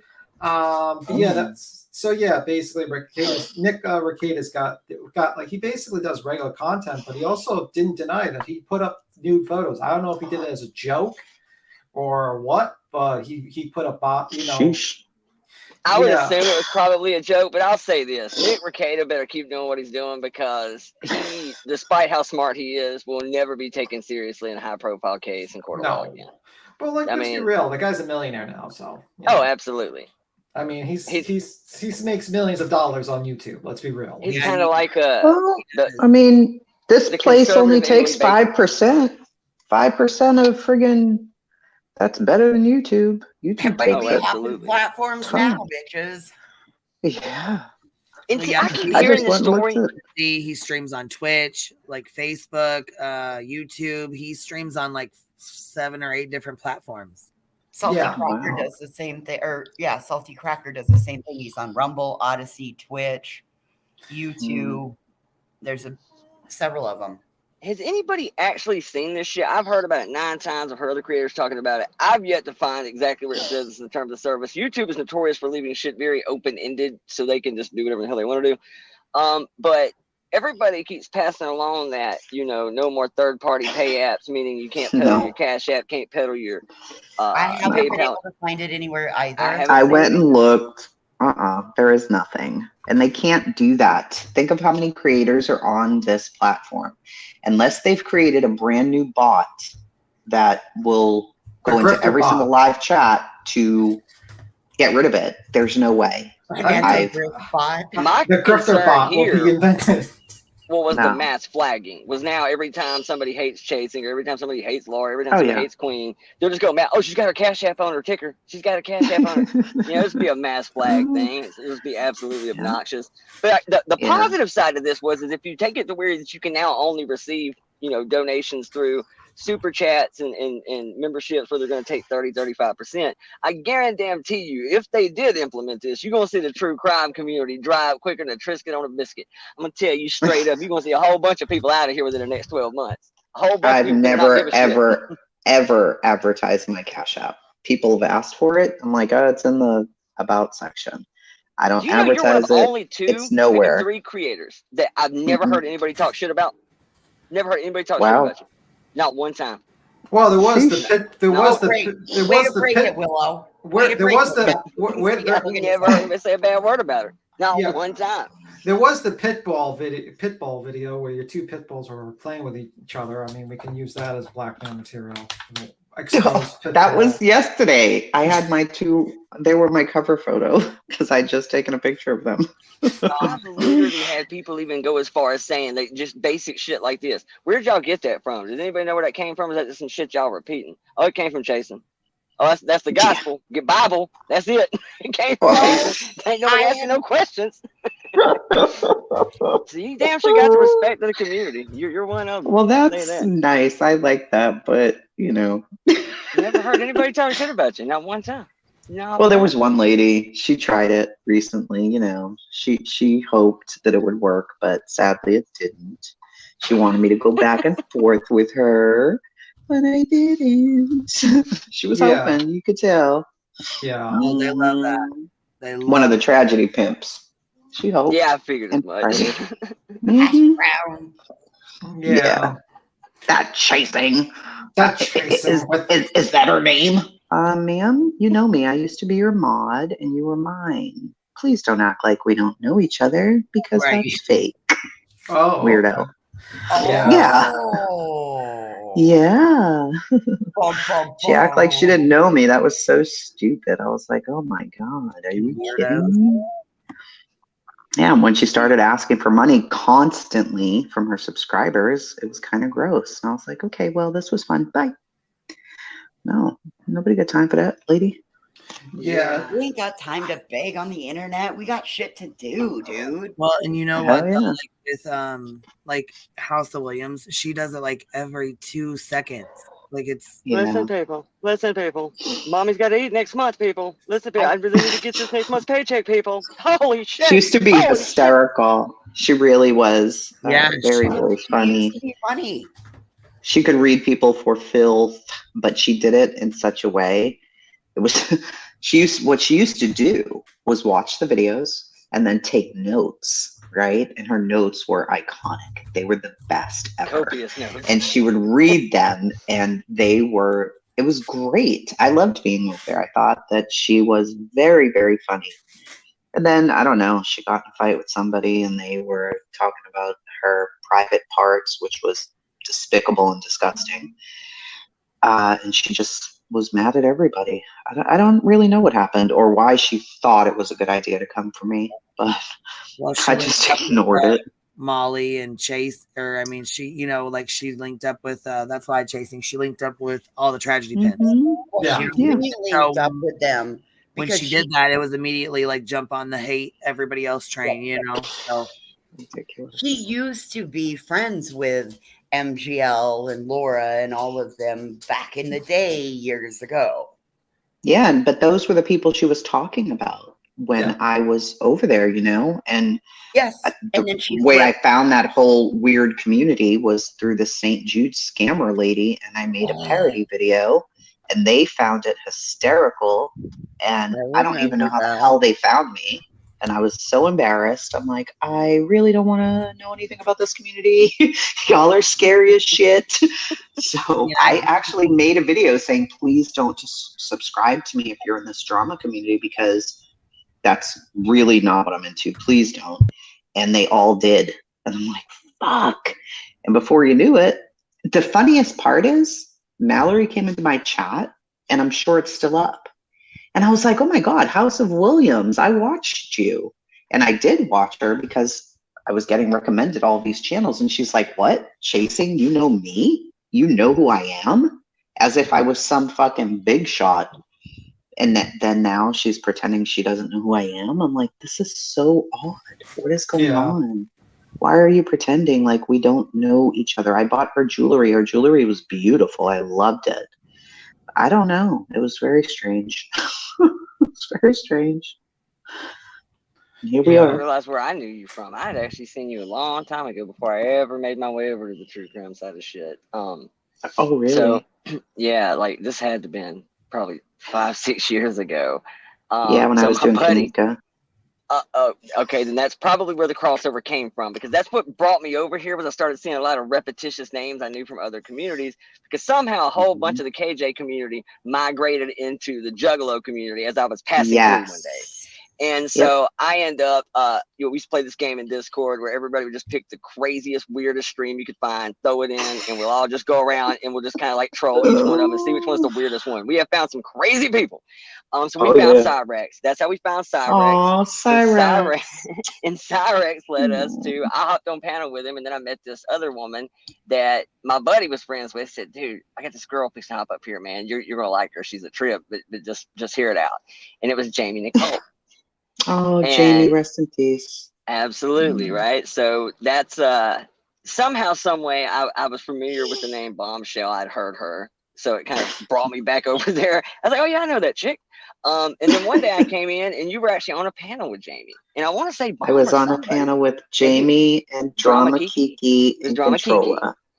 Yep. Oh, yeah. Drama Kiki was a real life friend of mine, actually. Not real life, but we used to talk on the phone. We became very, very close, actually. Yeah. She is a sweetheart. I love her. She is very sweet. They were all arguing, and I was trying to solve it for them, and it did not get solved. They just kept fighting. It was awful. It was awful. But yeah, poor Jamie. Still going, as a matter of fact. Oh yeah, their fight is all still going. At least with a few of them. Sadly, it is still going. Yeah, in this community, I don't know how much they know about that community, but people think this community is crazy. If they could see what's going on over there, it's like, my goodness. And it's starting to migrate its way over here now, because now you've got some of the IP2 kids coming in. You've got This is gonna get weird as hell over here in the next couple of months. I heard it gets is. really heated around Christmas. No shit. Yep. It damn sure does. Yeah. Yeah. Isn't what's his face? Ski Mask like Ski Mask intertwined in all of this now? Chicken Cakes is all up in it from the Carterverse. Which is gonna draw Control an asshole deep in it because she's fighting with everybody. As all, I ain't gonna lie, I've taken some shots at Control. I've had a little beef with her. I've known Control now 5 years. Yeah, Yeah, she's it's been too around a long much. time. Isn't I want to say it, dude. I want to say it. I want to say it. No, the more names you say, the more people are gonna go searching. So yeah, that's more just names. like I might better stop it the next one.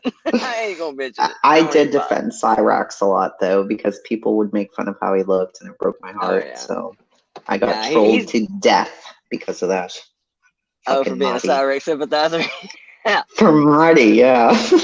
Well, especially now because it's gotten even really, really, really bad over the last year and a half when Mastro, Kate got involved with the Music Biz Marty, and they did some deep diving on Cyrex, and it uncovered some videos of sort.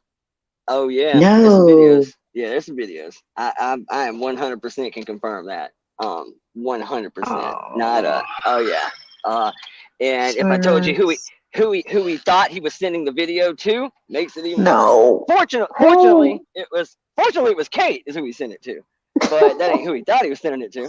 So did he think he was sending it to somebody underage? 14 to be exact. Oh, Cyrax, Jesus. And yeah. Needless to say, it got really weird because now everybody started coming at him. Like he's all over. He's got his own plantation in Kiwi Farms right now. I mean, he's big. He's probably up there with Chris Chan. He's getting close. Is he as big as Ethan Ralph? Is he as big as that guy? I'm telling you, he's getting close. You guys close, don't know who Cyrax is? Oh my know. God. It's a whole situation. I promise you it is. Yeah, it was the lore. You can just put in Cyrex lore, and God knows how many videos will come up. Yeah, if he it's a rough situation. He would have a million subs right now if he quit nuking the channels. It's weird. It was really sad for a long time. It is to me. But if he's sending kids, fucking, he can get out of here with that bullshit. He can go into a volcano if he's doing that. I will say that it was a heavily baited conversation, if I'm being honest. It was heavily baited. Oh, of course. But nonetheless, man, you got to know better. I mean, you got to know better. And then, of course, they hyped it up and finally dropped the bomb on him in front of everybody. He, of course, blamed everybody. It was Marty's doing. And then there was a stream where he was going to, self kind of like live on a stream. And, it got really wild. Oh, yeah. See, really, no, I can't. I would have been beside myself. I'm glad I haven't been back over there in a long time. Yeah, I just kind of watched from a distance. I was not really commenting. I mean, I've made a couple of jokes behind the scenes about it now in the aftermath, but I didn't really want much part of that one. That was like, okay, this is getting a little out of hand now. Yeah, he's all over Kiwi Farms, all over it. Hell, I think it's almost made her way into the farms. I do believe, matter of fact. Oh, jeez. Run. So you must know the owls then, too. Oh yeah, me and Skelly, that's my boy. Skelly's a nut. He is insane. He's out like of his mind. That's kind of how I made friends with some of the people over here too. Is I started seeing people that I would see over in the owls, and I was thinking, okay, look, if you can go over there and hang out with Skelly all day at 24, surely nothing I could say would possibly offend you. Very true. It's nothing I can say that would offend you. If you hang out over there. Crawling. I'm sitting over here listening to you guys giggling away, but this cat keeps using me as a damn cat post and crawling up on my shoulder. I ain't had a cat in years. Oh, yeah, see, Lippy's there. She knows it's always Marty's fault. That's right. That's the cat that the hawk attacked yesterday. So what's there was a hawk that snatched up Big Cat yesterday, and holy shit, nailed him in the head and across the scruff. Like tried to swoop the cat yesterday and left it with. That's why my palm can't go out. Yeah, those hawks are brutal. He's got 6 puncture wounds and a great big old cut right up here in the top of his head. Shit. Yep. Fucking hawk tried to pick it up yesterday. I was standing at the door. His name is Big Cat. was standing at the door yesterday and are at the windows watching out because I'd let Mason out, and all of a sudden the hawk come down and Big Cat was out in the field hunting, and I watched the hawk just nail him, and he come running in and was all bloody everywhere, punctures, and I had to put the cat in the sink and scrub the crap out of him and ointment him up. Poor And penis. yeah, it wasn't fun. It was gross yesterday. Anyway. Damn. I didn't know about that. I had one look like he was going to try it with my pig one day, and I think the hawk got close enough. He said, man, look at that fat son of a bitch. And he just flew right on by. Like he thought about it. We have a pair of bald eagles that are in the tree out here, and if the bald eagles would have done it, they probably would have taken the cat off because they can pick them up. The hawks, not so much. They're not quite as big. But we've also got a big old great northern owl that Ollie that lives out in the back, and he was very vocal last night too. So I got some owls. I do have kind some of owls. doing the window to window to window check every time dogs went out because I don't need one of these big bird dogs getting nailed by a bird of prey. Like that would totally make me fail at my fucking job, yo. Yeah. Well, because even if they don't pick them up, I mean, those talons got to do some serious damage. Even my pig could probably do some serious damage. Let me see if I can get Big Cat's head over here, and I'll show you. I mean, because them damn talons are huge, dude. He did. This hawk swoops down across my yard a couple times. I was like, he's getting closer and closer. I'm like, go ahead, give it a try. You better hope you don't pick him up, because that pig will eat you. Like, my pig mean as shit. People ask me all the time, does he bite? I'm like, probably. I mean, if I'm being honest. He's nipped me a couple times. He don't even know you. Let's see, kitty cat. You okay? Sorry. Oh, and he's so cute too. It doesn't hurt him to scruff him, but it nailed him hard here, here, up here. I've always heard no worry of an infection. I scrubbed it really good, chasing, and I've been putting I scrubbed him with betadine yesterday. Went out into the horse barn and got like when the horse cuts themselves on the it's just like a betadine, and then I've been putting bacitracin on him. But yeah, poor baby. Oh well, and he's a hunter. Don't even think that about poor baby with this cat. This is the cat that brought the bowl in last time that I was out here, and it was still alive. It caused all kinds of heartache and consternation, but I will doctor him if he gets hurt. So I'm not a cat person, but this cat is more around here for like the dog's entertainment. He keeps the dogs in order. Well, that's good. He has a job. Yeah, it's the only thing that the dogs, like all the dogs respect the cat. It's the weirdest thing. Well, cats can be mean bastards. So. I know you'd be mad if you were my cat. Well, that one's not my cat. He's not mine. He belongs to the farm. Damn.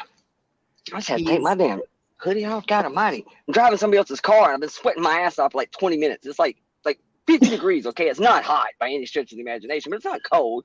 And I'm like, why am I so sweaty? What the hell is going on? Holy shit. I'm relatively sober. Why? Why am I so? I realize there's a I'm relatively sober as I'm driving down the highway. Okay. Yeah. In the seat, like there's a seat warmer. I had no idea. No wonder my drink's hot, my ass is hot, my back is sweating, and my shirt stuck to me. I'm like, God almighty. Those heat warmers will kick your ass.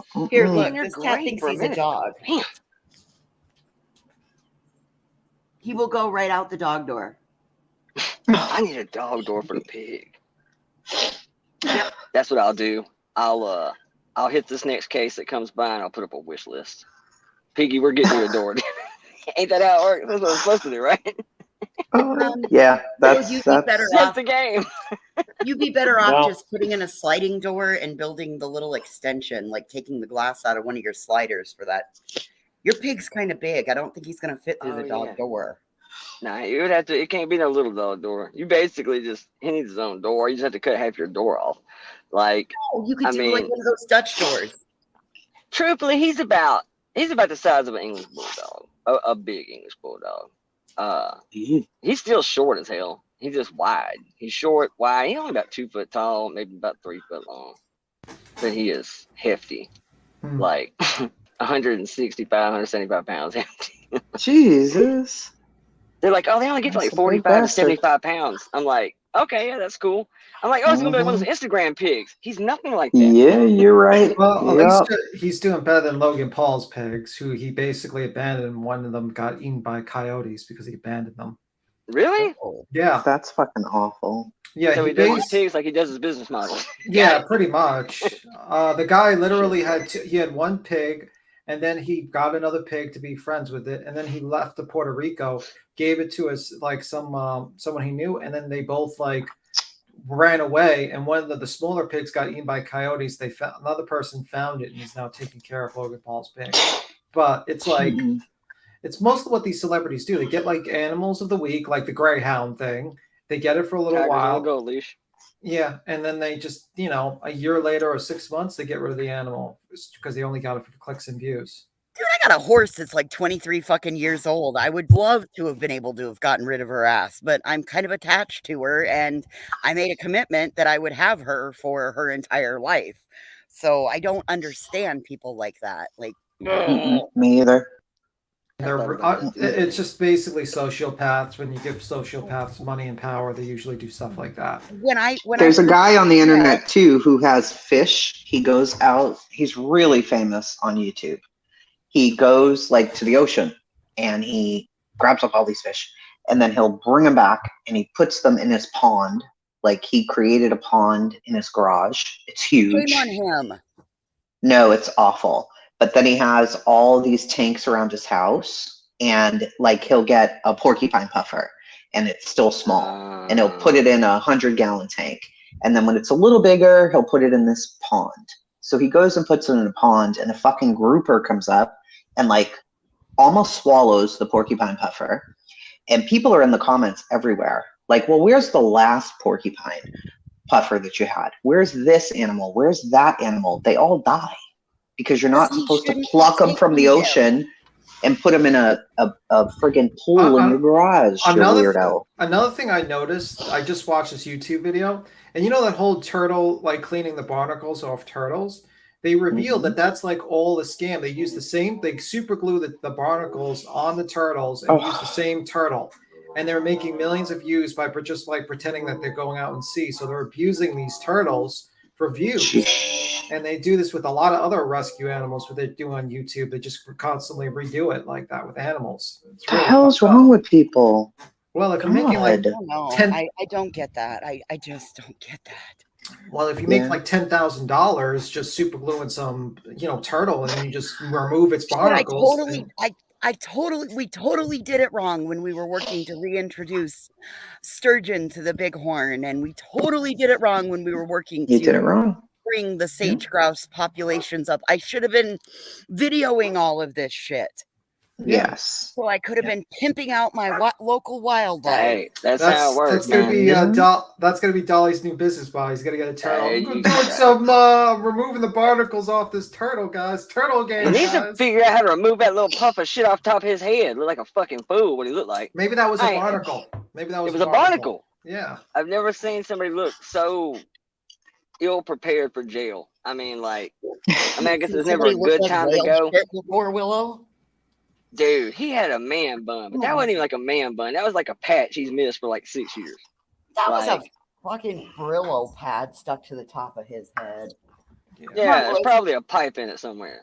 They should. I hope they checked him before they put him in lockup. Is that what you think he was hiding his contraband in his Brillo pad? Damn straight. I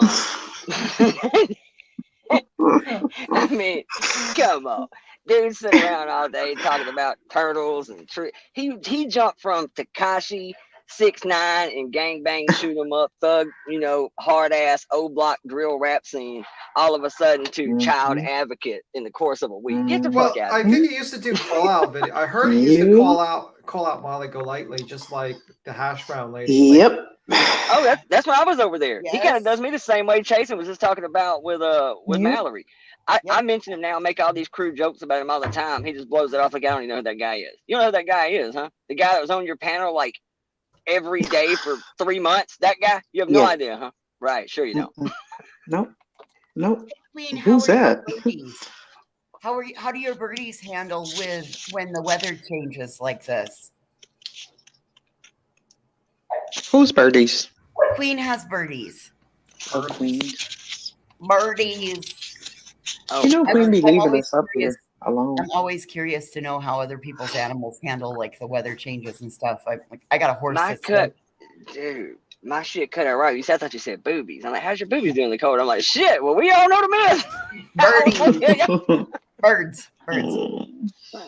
Did you guys hear about did y'all hear about this 11-year-old girl, Madalena Kojikari in North Carolina? No, I haven't.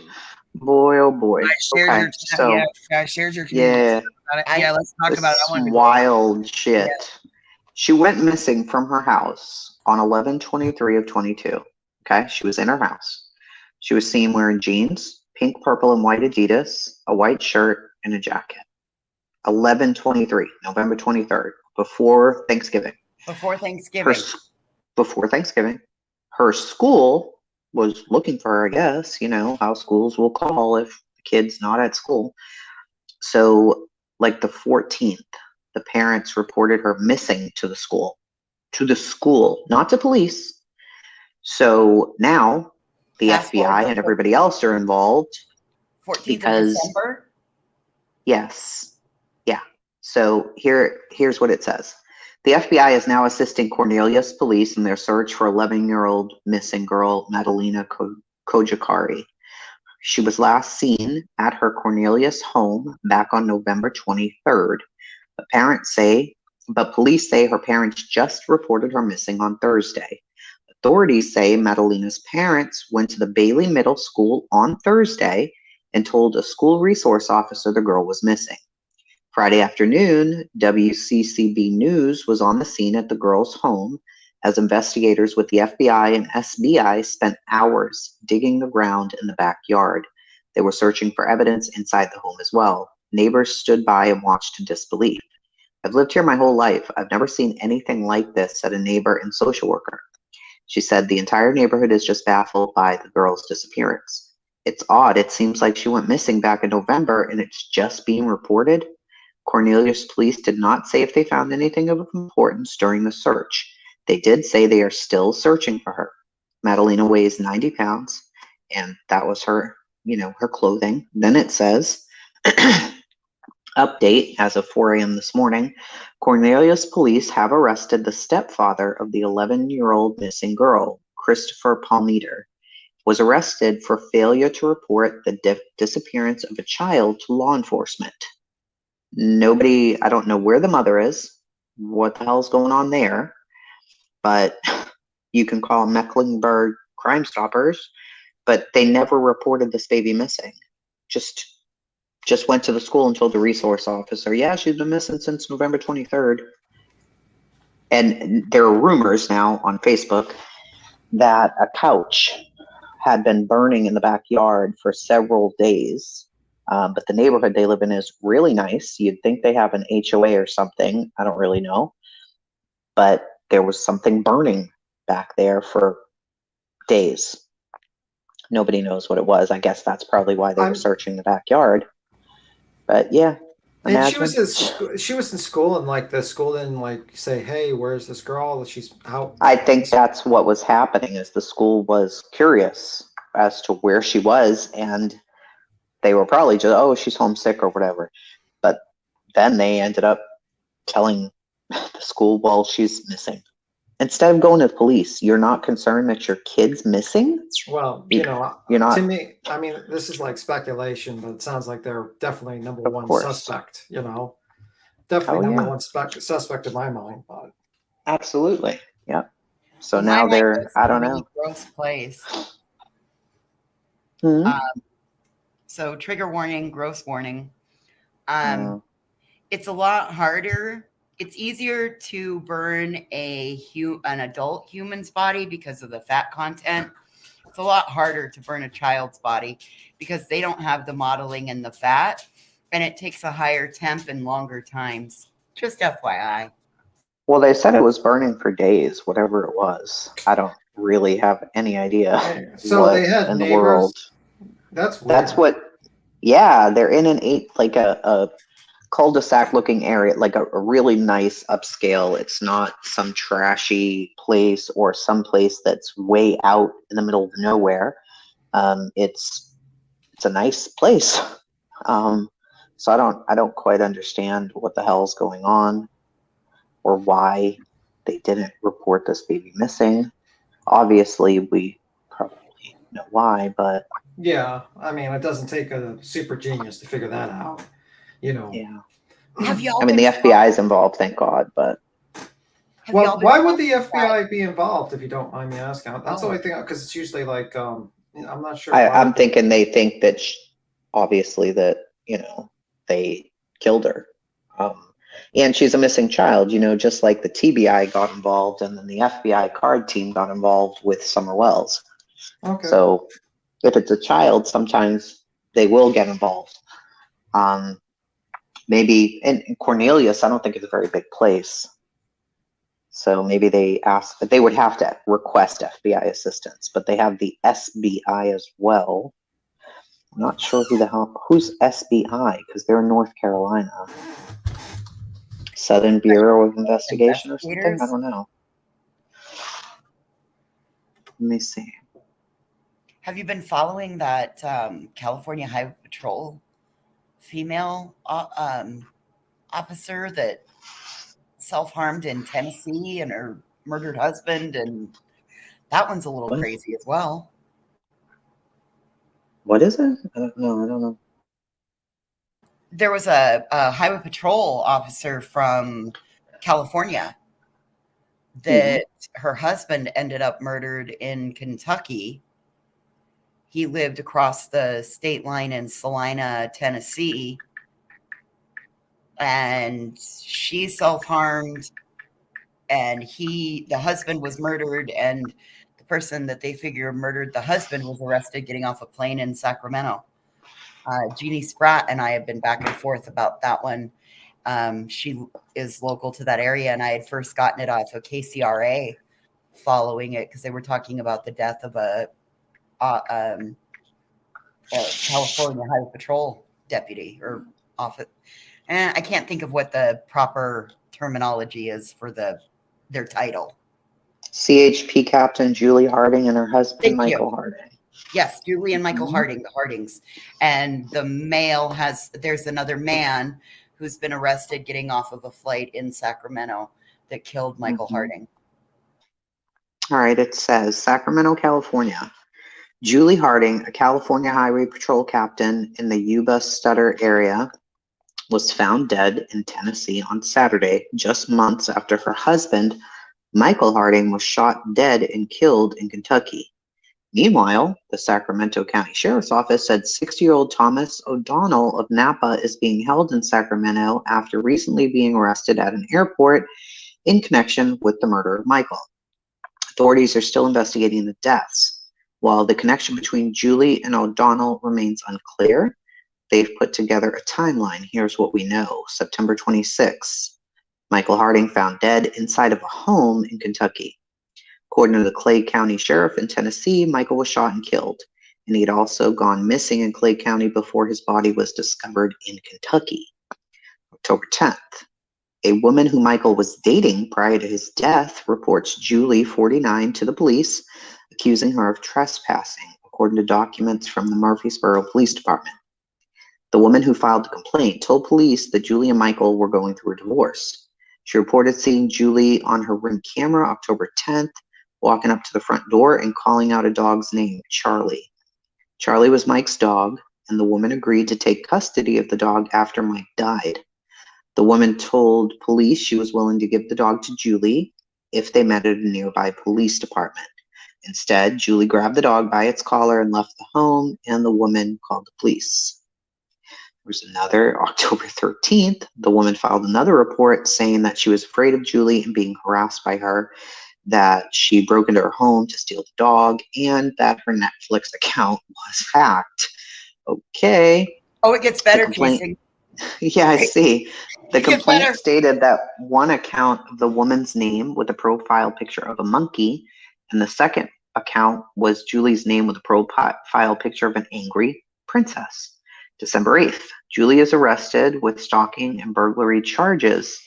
On the same day of Julie's arrest, Thomas Francis O'Donnell is arrested in Sacramento The sheriff's office said the warrant was issued in Cumberland, Kentucky for murder. December 10th, Julie is found dead with a gunshot wound in Salina, Tennessee. CHP said Julie was on leave at the time she died. Her death does not look like foul play. December 14th, O'Donnell, who's from Napa but has a criminal past in Texas, is waiting extradition in Sacramento.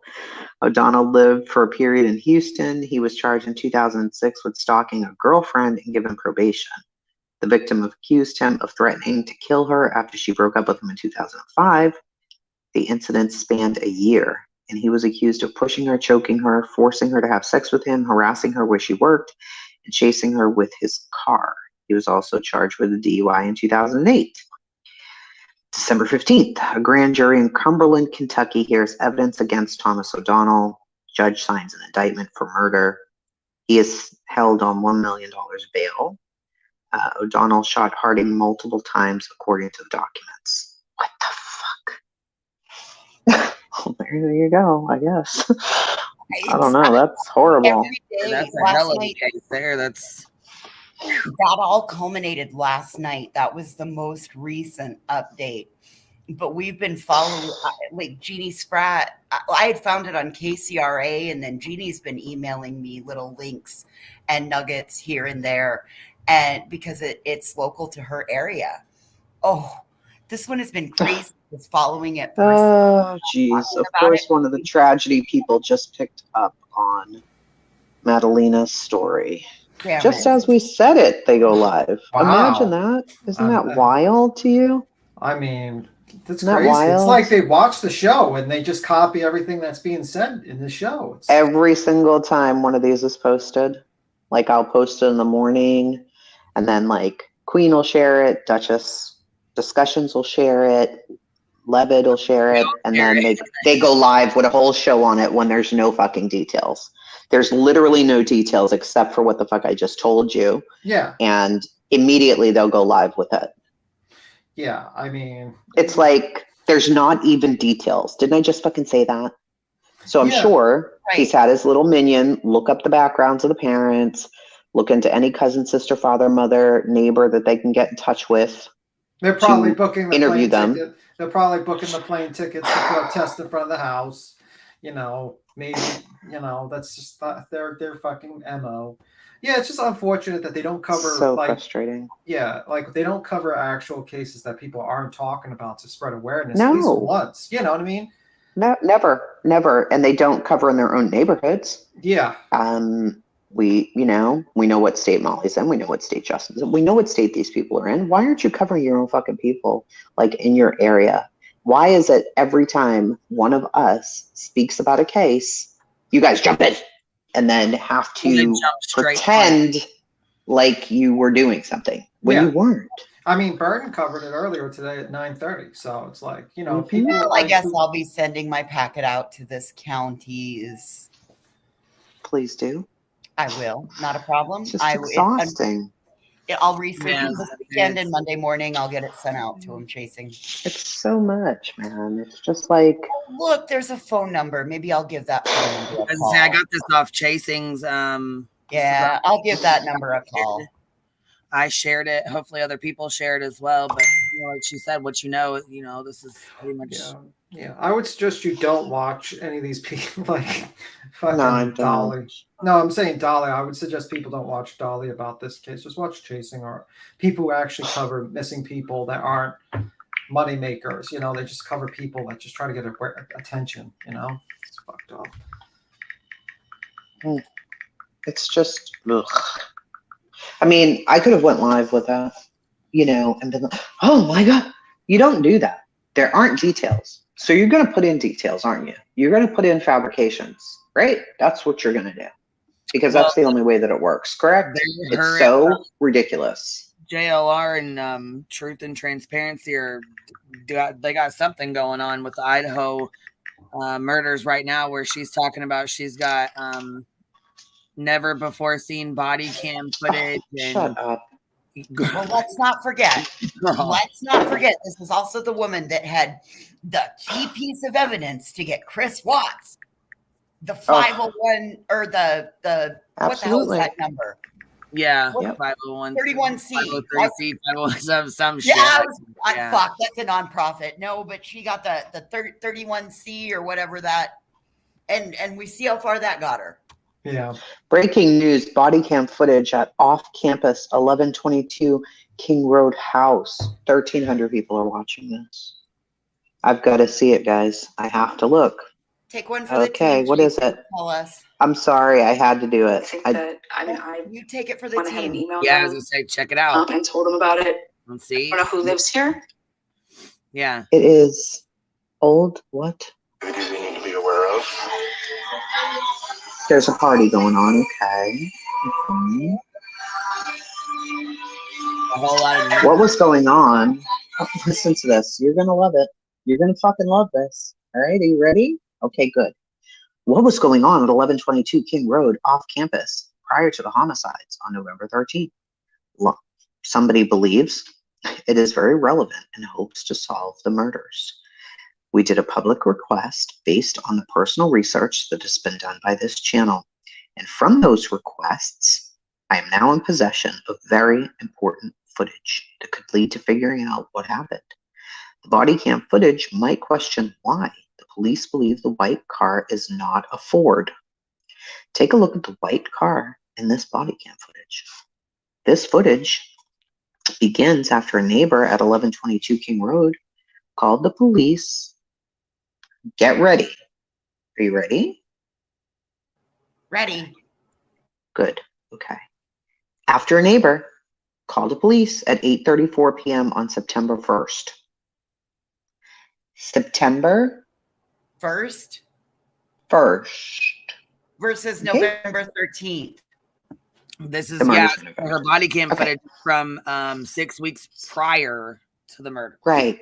So Yes. of course it's never before seen footage because it doesn't matter. It has nothing to do with nothing. No. The call was for a noise complaint. 3 officers responded to the address. Here is the never before seen footage. Consider joining this channel. Okay. Okay, let's listen. Let's see what they say. Music. Uh-huh. Yeah. Wow. I've never heard loudness at college. Yeah, we never have parties on campus ever. On a college campus. No, college kids don't Here go the party. police. They're walking. Here we go. There's a blue car, a black car, and a white car. All parked in front of the house. They're having like crazy. Beat on the damn door. Beat on the damn door. Look at that. That property. Who's the owner or lives here? Who's here? I can go get them. Okay, please. They're loud. They're loud kids. True lease. This is what the other group had that ran away. They're looking at the houses, the cars. Okay. And those ones kept walking to the car, and the other one around the back corner. So, abandoned property. There's a lot of fucking alcohol in there. It's a I'll party. open up that door. A lot of alcohol. It's a party. Party. Just everyone fucking ran away. They're not going to come back. Do you think I'm going to leave? They're hoping you would. Yeah, because they're partying and drinking. You're kind of But they're a allowed to drink, on their party. you know, not on campus. They can't drink, but this is at the house. We're only here for a noise complaint. Come to the damn door. Is this just is that a cop? Yeah. They're Oh. like, almost like security. Who doesn't? Who's Who gonna doesn't invite What? like drink in college? Like who doesn't know like parties in college? Who's gonna invite a cop into a party? They're walking around the house. They're shining the lights on the If windows. they can't even answer a door and talk, to a place like this, what do you think they're doing and saying right now? And also listen to what they say when they talk to the police. Who's lying to the police? Hopefully they're coming out soon because they're still out. They don't want to answer the door. Obviously, they turn the music down. Here we go. Here we go. They're going to talk to some guy. So everyone here's trespassing? Well, no one's here that's trespassing, but no one that lives here right now. So where'd they go? They're just not here. I have no clue where they went. No clue. So you guys just started partying in their house. They were here at one point. They're not here right now. I just searched all the They rooms. left and went over to some other party, and everyone is. I just searched all the rooms. Okay. Who does live here? What are their names? I am actually not sure. I live across the street. I just came over. So it's the guys from the frat Male, party. female? From the frat These dudes literally are saying, we have no idea who lives here. I just came from across the street. Wait, what? You guys you don't know who lives here? I don't know if they're associated with the. I don't know. I guarantee you they're associated with the sorority. Not surprised. Many of them are living here. It's an off-campus sorority house. I've been a cop for 22 years here. I'm not stupid. Don't play dumb games with me. I would rather deal with this as a noise complaint than getting a hold of the Greek council and the Greek board and all of that and the students and playing all these stupid fucking games. All I want to do is deal with the noise complaint. Because I guarantee you there's a lot of underage drinking because they left their alcohol behind. Do you want us to try and get a name or a phone number? If you could. Call someone? We just need to talk to somebody who lives here because otherwise I have to be under the assumption you guys are unlawfully entered because no one who lives here is here.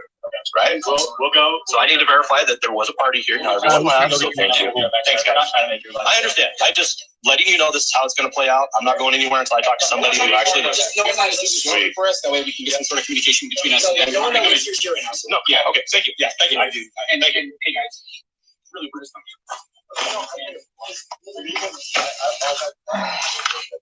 Someone found his house and all of a sudden, I'm sure they A bunch of kids partying. Did anybody on panel live in fraternity, sorority, any of that in college? Anybody in chat deal with fraternity, sorority? I sure as a fuck did. And I lived in an off-campus sorority style home.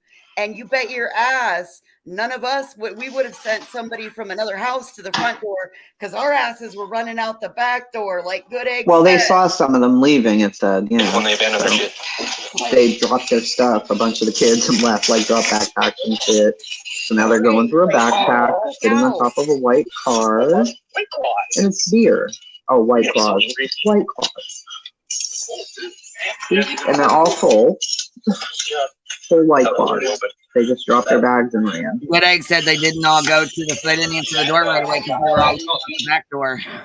Yes, ma'am. That's exactly what you're told to do. Like they tell you if you're throwing a party. And the white car is not a Hyundai. It's a fucking Ford.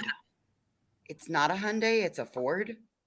Yeah, it's not a Hyundai. They just showed the emblem on the front. Oh, that in that video, you're saying it's a Ford in this video, yeah, and that I'm watching right now. That I'm watching. Tim said, it's not. I love listening to you, Tim. You're smart. You're a smart man. You're too good. 2020. You're too good to be sitting on a panel hanging out with them. For sure. Oh, the boys are back. Here they are. Why did you do that? No. To me, that would be stupid. I'm not going to let people stay where I live, and it's responsible. No, I know. Trust me. I said I've done this for 22 years now. I get it. But yeah, we'll go let them know. And then, See, boom. This cop, I believe, gets it, and he's saying all the things that I just had said. But the other cop that actually talked to Maddie on the phone, none of that was being mentioned to her. And like I said, you guys will see that in the second body cam. There's three different perspectives. There's three officers that were here with body cam. Responsible, you need to be aware of your surroundings. Don't leave in singles, go in doubles. No, so it's not the right car. I just strongly question, like, when you hear the words of, like, there have been blunt. If Queen wants to just pull up like I said, there's two other videos. A screenshot. I am going to make sure that they are properly uploaded for these sound purposes, and because otherwise you guys will hear them like you heard them on the first go around, and that's not good quality. So I am going to re-upload those, and I will then, drop. Okay, ma'am. Sorry. Okay. It is exactly right here. So if you go back from where she is now, about 13 minutes, you'll see it yourself. And it's not a Hyundai. So I don't know. I don't understand what's happening. Well, it's just collecting. I mean, if it was a Hyundai, I'd be like, oh shit, but it's not a Hyundai. So and it was a party on September 1st. Were classes even in session on September 1st? I don't know. Let's Interesting. see. I mean, does it matter? I mean, They were just having a party. yeah, it's just a college party. It's like, who doesn't have a party in college? Like, are you serious? It is. It's just another normal day that ends in Y on campus or right off campus at Right. the party Yeah. house. It's You just know, like we a waste. all Yeah. most of us had one in our friend group in college, depending on Well, when it you looks attended. like here the academic calendar is showing me that the fall semester started, well, classes began August 22nd. Then WSU Coop began, whatever that is. Then September 2nd was last day to add courses with your instructor's permission. September 5th was Labor Day. And then there you go. So I think that that might be isn't that Greek? So that might be rush week when it starts. maybe, I don't know. So are you just basically saying that this lady just grabbed a random video and just didn't tell anyone a date and says that this is connection to No, she put it in there. It's in okay. the description, that she's looking at never seen before footage that she filed through an Freedom of Information Act for any incidents at that residence and saw this body cam. But what she did say was odd that, let's read this part here. This part here says, this body cam footage might question why the police believe the white car is not a Ford. So I think she's asking, why don't the police think it's a Ford? Because what they just showed is a Ford. So I think she's implying, couldn't it be a Ford? Do you see what I'm saying? Yeah, right. But given that they're promoting a Hyundai, don't you think that they could see more parts of it that maybe like a partial license plate, something in that nature? Well, I mean, I just looked at the damn video. It is definitely not a Hyundai, and the police are insistent. What they're looking for is a fucking Hyundai. So, what the hell? Why are we looking at this damn video? That Hyundai has it has a little bit darker tint than the standard tint, in my opinion. It does look like What it's Hyundai? got the one that they're looking for, the one that they have the image of. Oh, the one that, well, That she did one take looks that like off that of, tint. she took it from her computer screen though, which is also, it could have maybe darkened it a little. I don't know. Because she was taking a picture. Do you know what I mean? Oh, you're right, because it all depends on what her screen settings were. It could have made it look darker. You're right. Never mind. Possibly. Rule that I out. don't know. I don't know. I don't know. I mean, at least Bitch. it's not the weirdest thing in this case. I mean, like the guy next door has literally started a YouTube channel and wrote a 16-page dissertation on his life story and why he's not the killer. He started a YouTube channel. Is that a joke, Tim? No, I'm not joking. Einan started a YouTube channel. Yeah. Yeah, the first video was him chopping vegetables and also flame dancing or whatever the hell it is. And then he wrote on Reddit.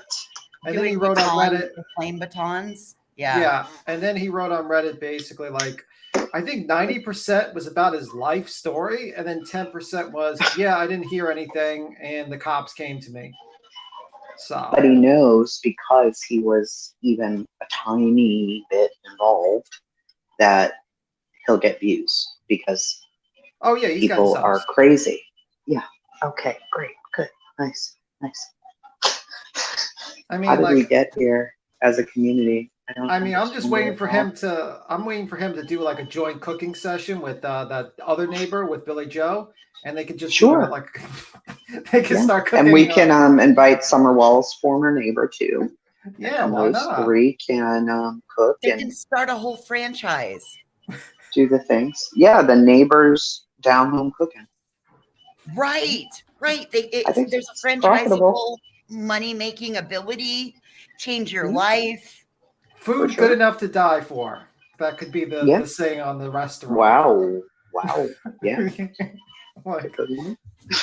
Like, that's just crazy. So yeah, like that's what he's doing. He started his YouTube channel, and I'm guessing like it's not really a good look to start chopping up vegetables with a knife when your neighbors have been brutally stabbed to death. Probably not a good idea. Chasing at 11:48, she starts looking into her downstairs window. But what is the point? So the downstairs window? We know that one of the people on the lease, the sixth person, was not there at that time. Perhaps they spend a lot of time at home. Maybe they don't always live there. Maybe it's a part-time situation. Yeah. They got a or girlfriend. significant other. Yeah, people are wondering, well, where was that person? Well, police have confirmed that they weren't there. And if they were the murderer, the police might know that by now, allegedly. I don't know. Possibly. People were really quite upset. Why wasn't that person there? Motherfucker, because they wasn't there. Oh, I'm being screamed for. Yes. I do want to see. She's building my son's computer. Let's see. Oh, wow. Look at that. That's something. Is it built already? You took everything. Oh. So all these fans light up. Nice. All of them. It's going to be fancy. Better be careful chasing with your husband. Voices is on. Might be. Is that my future ex-husband I hear? It is your future. Voices. Hey, President. The Wyoming. We just hunted. What's up? Innocent animals. Yes. A hawk got her cat yesterday and scratched the shit out of her. Well, she said that's my future. She said that's my future husband. Yeah. We're just talking about crime stuff and horrible channels and. Oh, you're gonna have to get your ass out of the way. Come on, Lola. This is not a call friendly. It's super dark though. It is, yeah. Which one, baby? This big, huge one? The body cam footage or whatever. And you know what?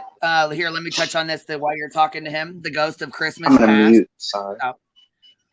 I think it's fair for anyone to make a channel. Why be talked about by total strangers when you can just talk about yourself on your own channel? I agree with that.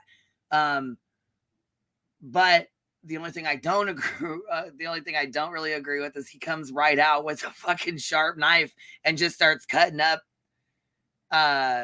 whatever the fuck it is he's cutting up. I don't know if it's a banana or whatever he's got going on. It's like a cucumber or something. I thought it was a squash. A squash, Okay, yeah. that's what it is. But he just starts cutting into it, and it looks like I thought at first like the picture just looks like a he cut a potato or something up. You know what I mean? Right. When you flip the video on, he's sitting there with his knife, like wait.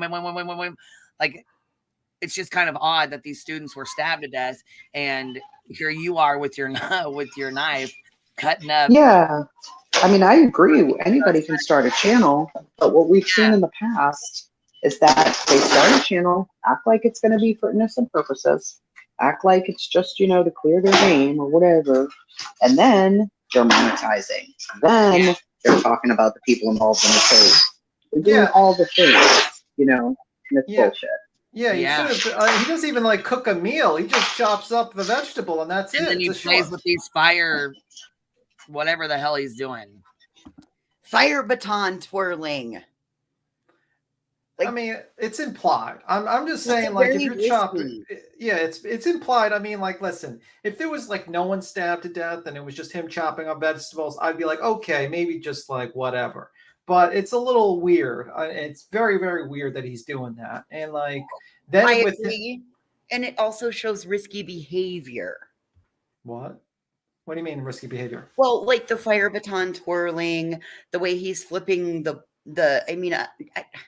let's see. In all the years that we've worked around knives and stuff, I've never seen my dad twirl a fucking knife just to twirl a fucking knife. You know what I mean?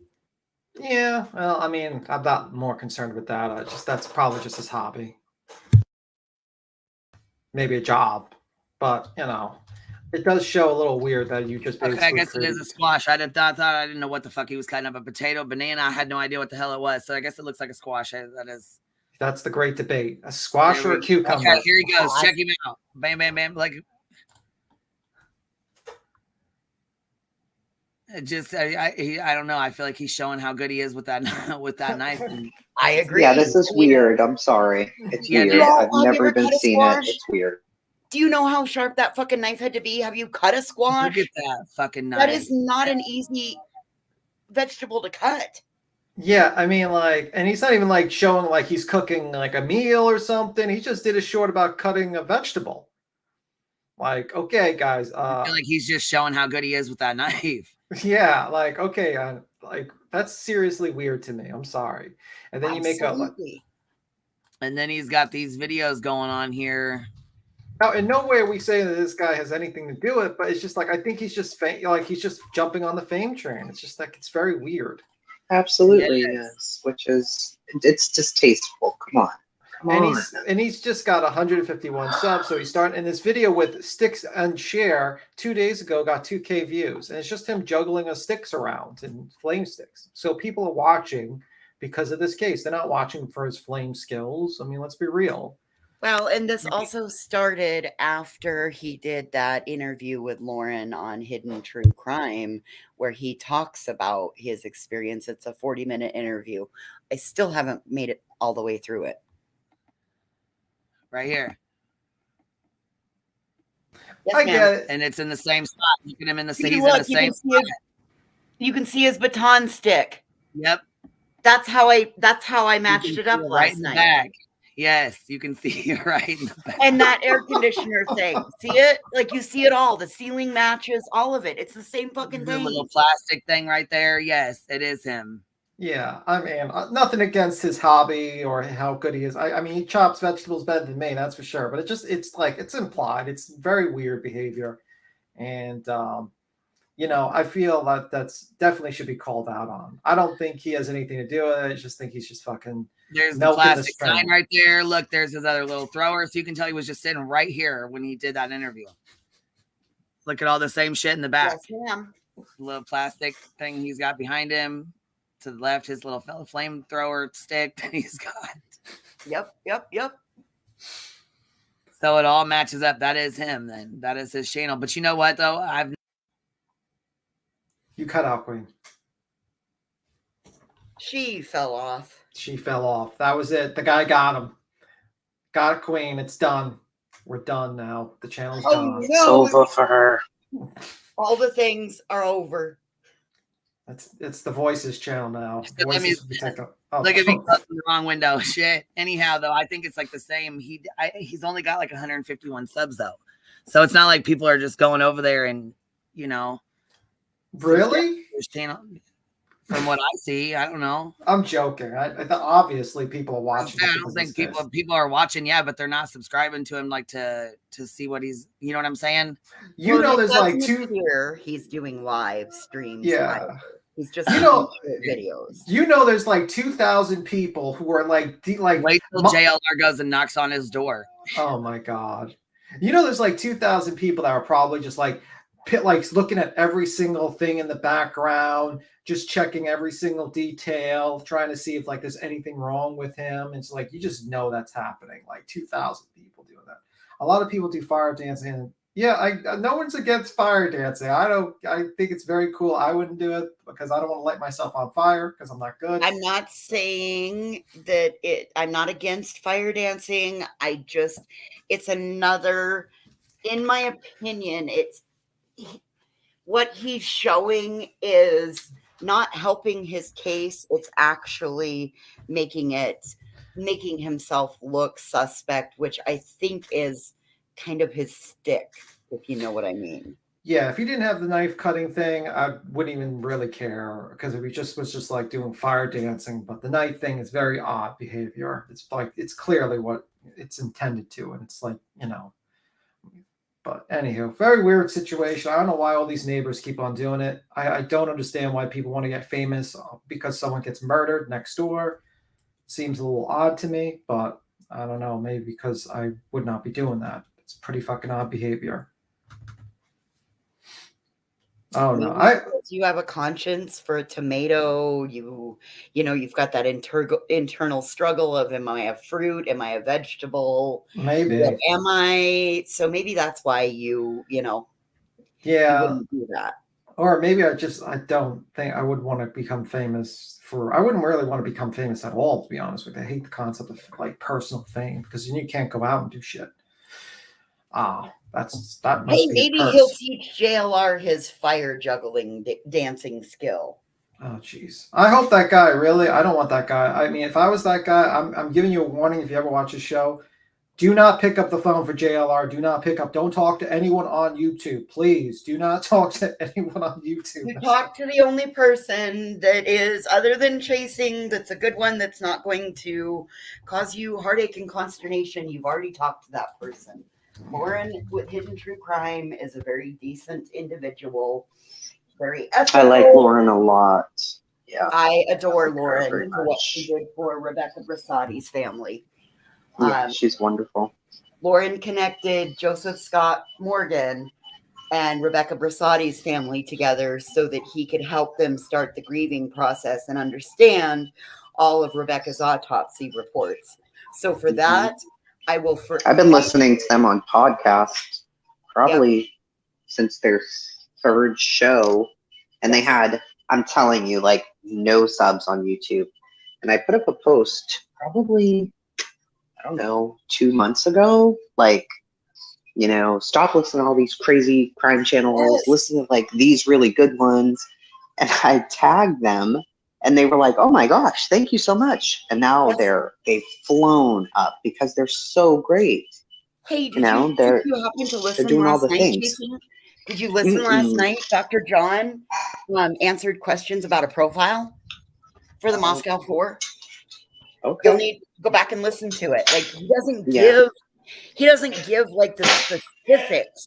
He gives like behaviors, mannerisms. He talks about the dark triad, I love him too. rebellion. Yeah. And that part of it, that's where I was last night. I was watching that. I was checked out. I only wanted to hear that part of it. It's called Hidden True Crime. Good egg. They're so good. Lauren, their podcast was spectacular, and now they're married. They're wonderful. I love them. Dr. John, she calls him Dr. Babe because they were married. He is a forensic psychologist, and she was a reporter with KSL TV out of Salt Lake as well as Idaho.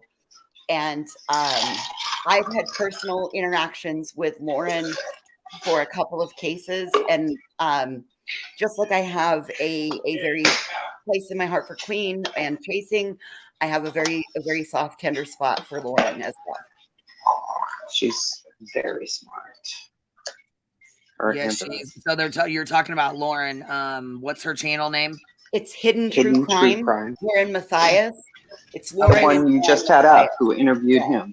Oh, right. I just wanted to double check because Good Egg was asking what YouTube channel is the panel talking about. So I wanted to make sure that. Yep, and if you're a podcast listener, you can look it up. It's the same name, Hidden True Crime. The Ghost of Christmas Past. I think you're absolutely right. She said, I think a lot of people are waking up to the fact, like Molly, Betty, Dolly, etc., are making money off slandering them. This will be a new age of true crime on YouTube. The accused with their own channels on their own channels. Oh well, I don't know about new age true. I mean, all of us were here way before their dumbasses were. And nobody ever did it like this. Yeah. Right.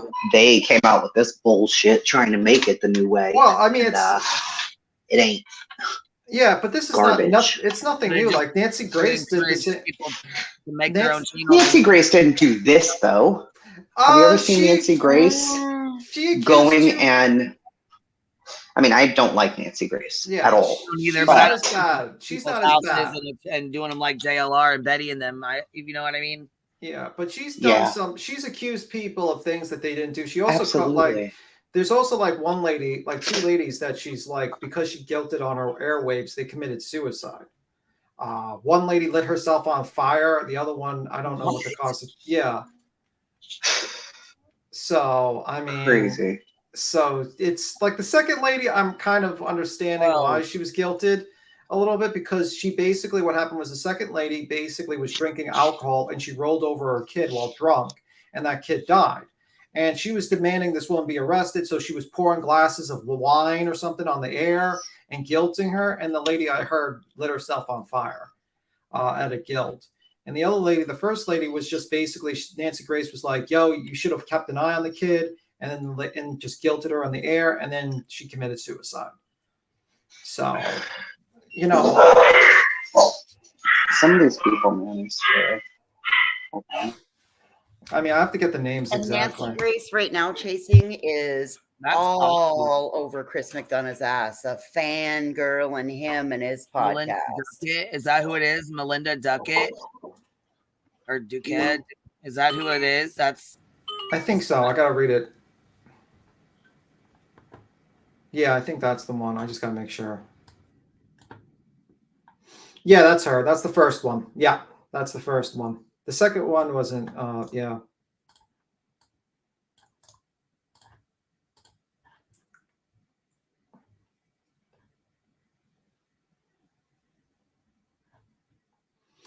I have to pull up the article. So basically, it says November 9th, 2010, the family and estate of Melinda Duckett, the young mother of a missing child who fatally shot herself after being battered by tough questions from talk show host Nancy Grace, have dismissed the lawsuit against Nancy Grace and CNN. According to the court records obtained by the Associated Press, the settlement requires that Grace establish $200,000 trust dedicated to finding Duckett's missing son, Trenton, who was 2 years old when he disappeared. If Trenton is not found alive by the 13th birthday, money in that trust will be transferred to National Center for Missing and Exploited Children. The Trenton would be 6 today. This article came out in 2010, so probably did not. I gotta look up if they found him. In 2000, Duckett, then 21, appeared on Grace's show soon after her son Trenton went missing. Grace accused Duckett of hiding something, apparently because of her vague answers and unwillingness to take lie detector tests. Police later named Duckett the prime suspect in the boy's disappearance. Duckett committed suicide the day that the tape interview was scheduled to air on September 8, 2006. Soon after, her family filed a lawsuit charging Grace with the wrongful death of Duckett. Nancy Grace. Yeah. So, and you can actually watch, I think it's on YouTube. You can actually watch the interview. I'm trying to see. But yeah, that's why I don't like Nancy Grace. She did almost like, not as bad as Dolly, but she does the same shit. She's just like literally does the same shit. Hey, does anybody know if almond milk goes bad? It takes a while. Here, I mean, like it takes a while. Here's the I think this is the video, just to make sure. I don't know how long this has been in here, but I'm trying to find the video.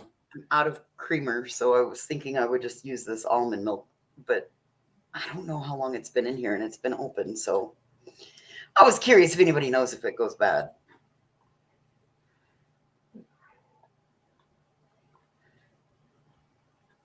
Yeah, she's done a lot of things. The vodka one was the other lady. So yeah, that's why I don't like Nancy Grace. I just don't like her. Takes a long watch. Yes, almond milk goes bad. Okay, yeah, it takes a mind. while. I will pass. I will not even be putting this in my coffee because everybody's saying 7 days after opening. I think that it's been in the fridge. I know it's more than 7 days since I was here the last time, and it was in the fridge 2 visits before that. So I think I'll pass. I might be dumping it down the disposal today. Yeah. I just have a thing about throwing food out, especially when it's not my food. I didn't purchase it, so I don't want to dump it. But if it's bad, I don't want somebody drinking it either. I'm about to drink black coffee for the first time in my life without any creamer in it because my brain won't fucking turn on without my coffee, but I'm not a creamer. And it's like 18 degrees out with 20-mile-an-hour winds. I'll pass. I don't want to go to town. It's bad enough getting up early, 7:30 this morning to go throw hay and crawl back in bed for 2 hours. Oh, it's cold.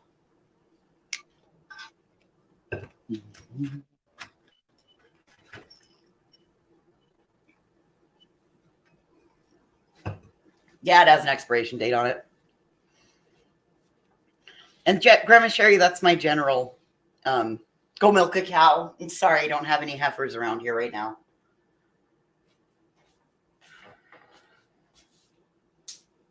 I only got the beef ones. It'll be butchered in the spring or next fall, I guess.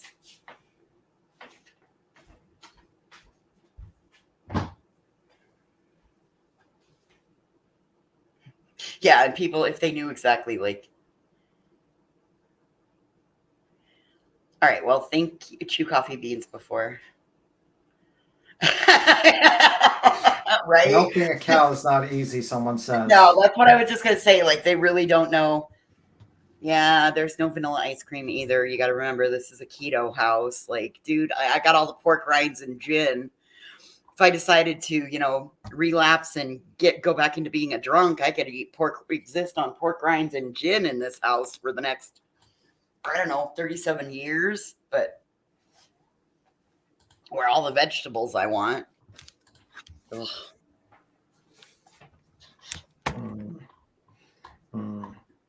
So you're recommending no one eat ice cream. Good. Well, I don't know. I mean, you can eat ice cream if you want, but I'm also like, no one eat ice cream. Make sure you eat it very healthy. Just eat frozen fruit. That's your new diet, guys. But anyway. I know. Whoever it was that got into an argument with me about lettuce that smells, I got a bag of shredded lettuce right here, and that shit smells. All right, we're dumping the almond milk. Here's our ASMR for the day. Yeah, pecan pie. I don't like lie detector tests. Usually, it's a tool that's really misused. Like it doesn't detect lies.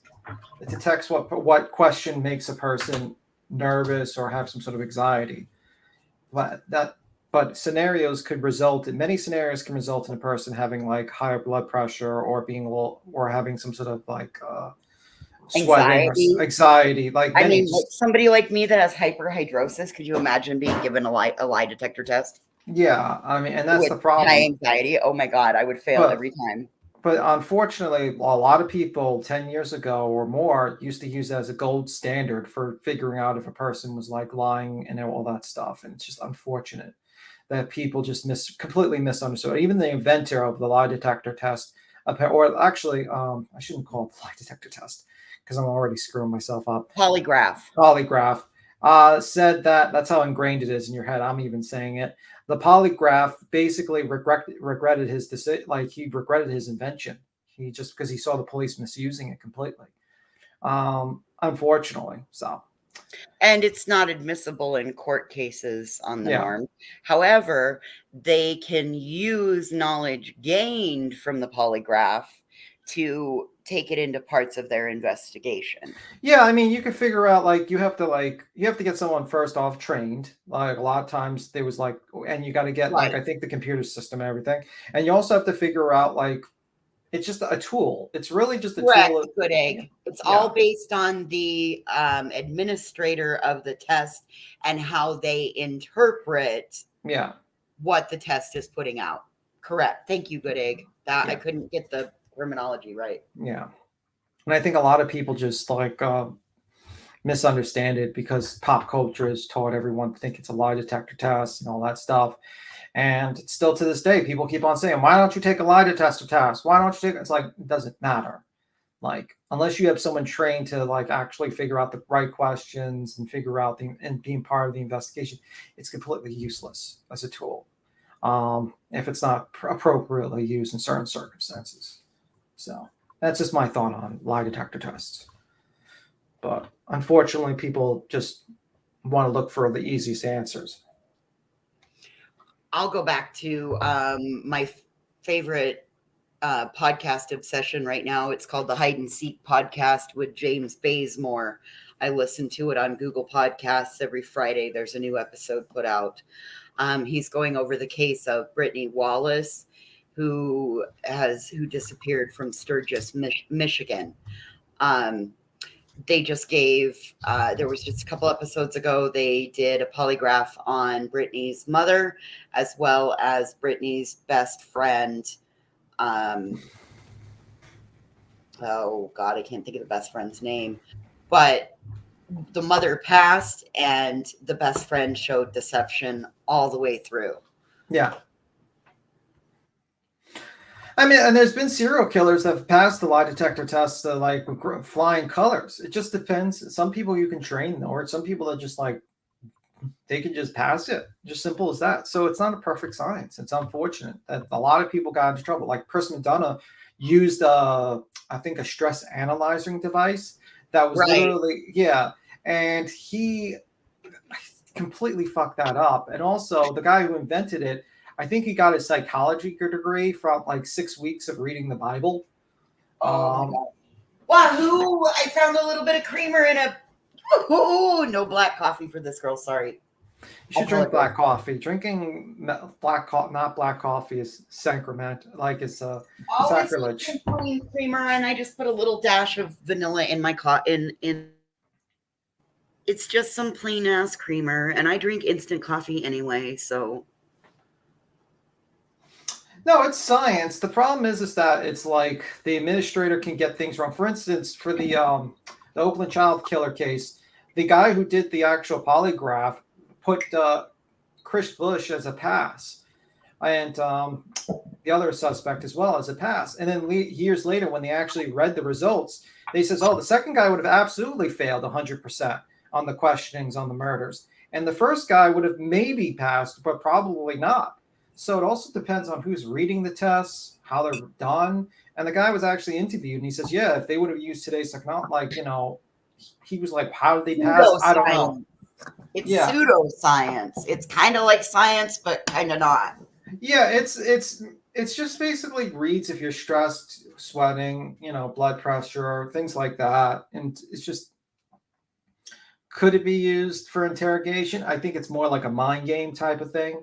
And also, if like you just figure out if what gets him nervous or not. But it really depends. It's like most tools. If it's not used appropriately, it's misused most of the times. And that's like 70 or 80% of the time is probably misused. You're right. I agree, Nikki O'Shea. It's like using dowsing rods to find water. I agree. Not that I wouldn't say that far. Or a spirit box to talk to the deceased in a form. I wouldn't go that far. I mean, it could be used. Those are just completely like complete garbage things that you can never ever use. But I don't know. I'll be honest. I've been very disheartened lately. When I will click live, you know, my algorithm is. I've worked really hard to clean it back up, and I have been so fucking disheartened lately to go out and see how many people are doing spirit boxes. And some of these cases are not even. I mean, they're still in just such early stages. Why would you be so fucking disrespectful to the dead? If you believe that the dead take a minute to settle and all of that, why would you go fuck with someone's loved one who's deceased and working on crossing over into their next realm? And then why would you do that to the families as well? That's disgusting, in my opinion. Well, I mean, they do. Spirit boxes are trash. Yeah, I mean, like, unfortunately, a lot of people are very, very easily conned. Like, I like the one thing I also hate the tarot card thing, where it's like you're misusing the concept of the tarot cards. The tarot cards are supposed to be like stories to teach Guidance, you, like guidance and stories. Like there's backstories. Like the Fool is supposed to represent you in the world and stuff. Like if you read like an actual book that discussed like the interpretation of the card, they're not meant to communicate with dead people. They're just not. No. And it's just really, it's just pseudo, like these people just used it just to get views. It's very easy to get views this way. And absolutely. Yeah, I mean, and most spirit boxes, most of your experts will explain to you, like, you know, I think I did one and I talked about it, and there's like websites that talk about how it works, and usually it's just back frequencies and stuff like that. That's pretty much it.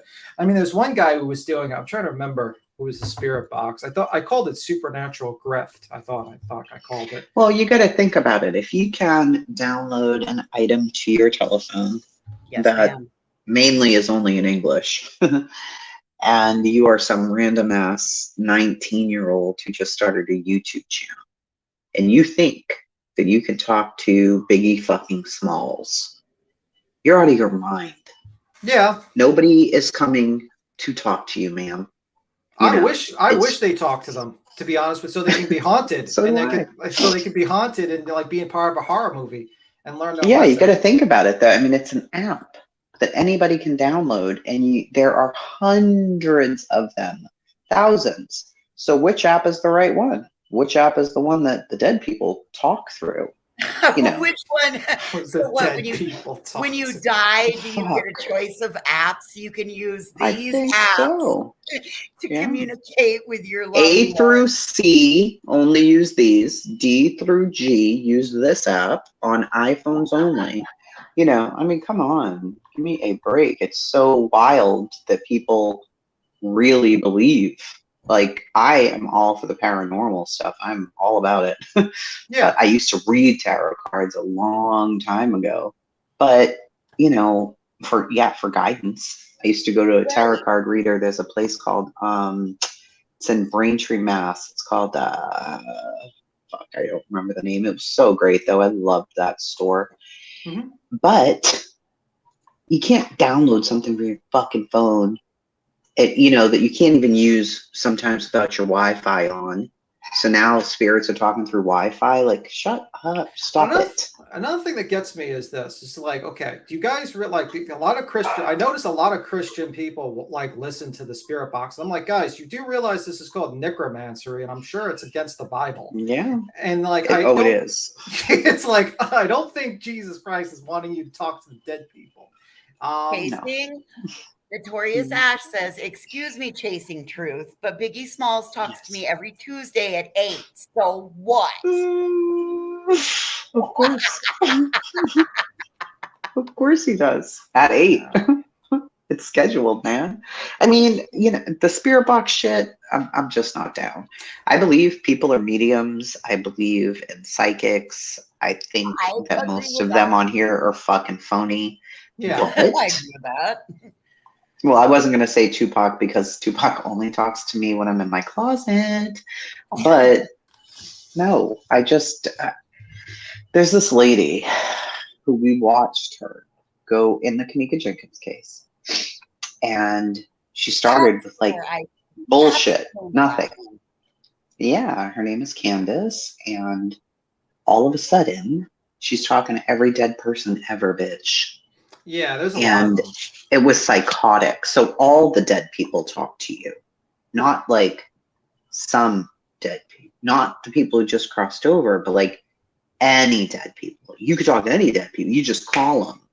Like you call up George Washington and here that motherfucker comes. You a liar because you're sitting in your room before you got a bigger channel with a friggin' disco ball above your head with like a phone app.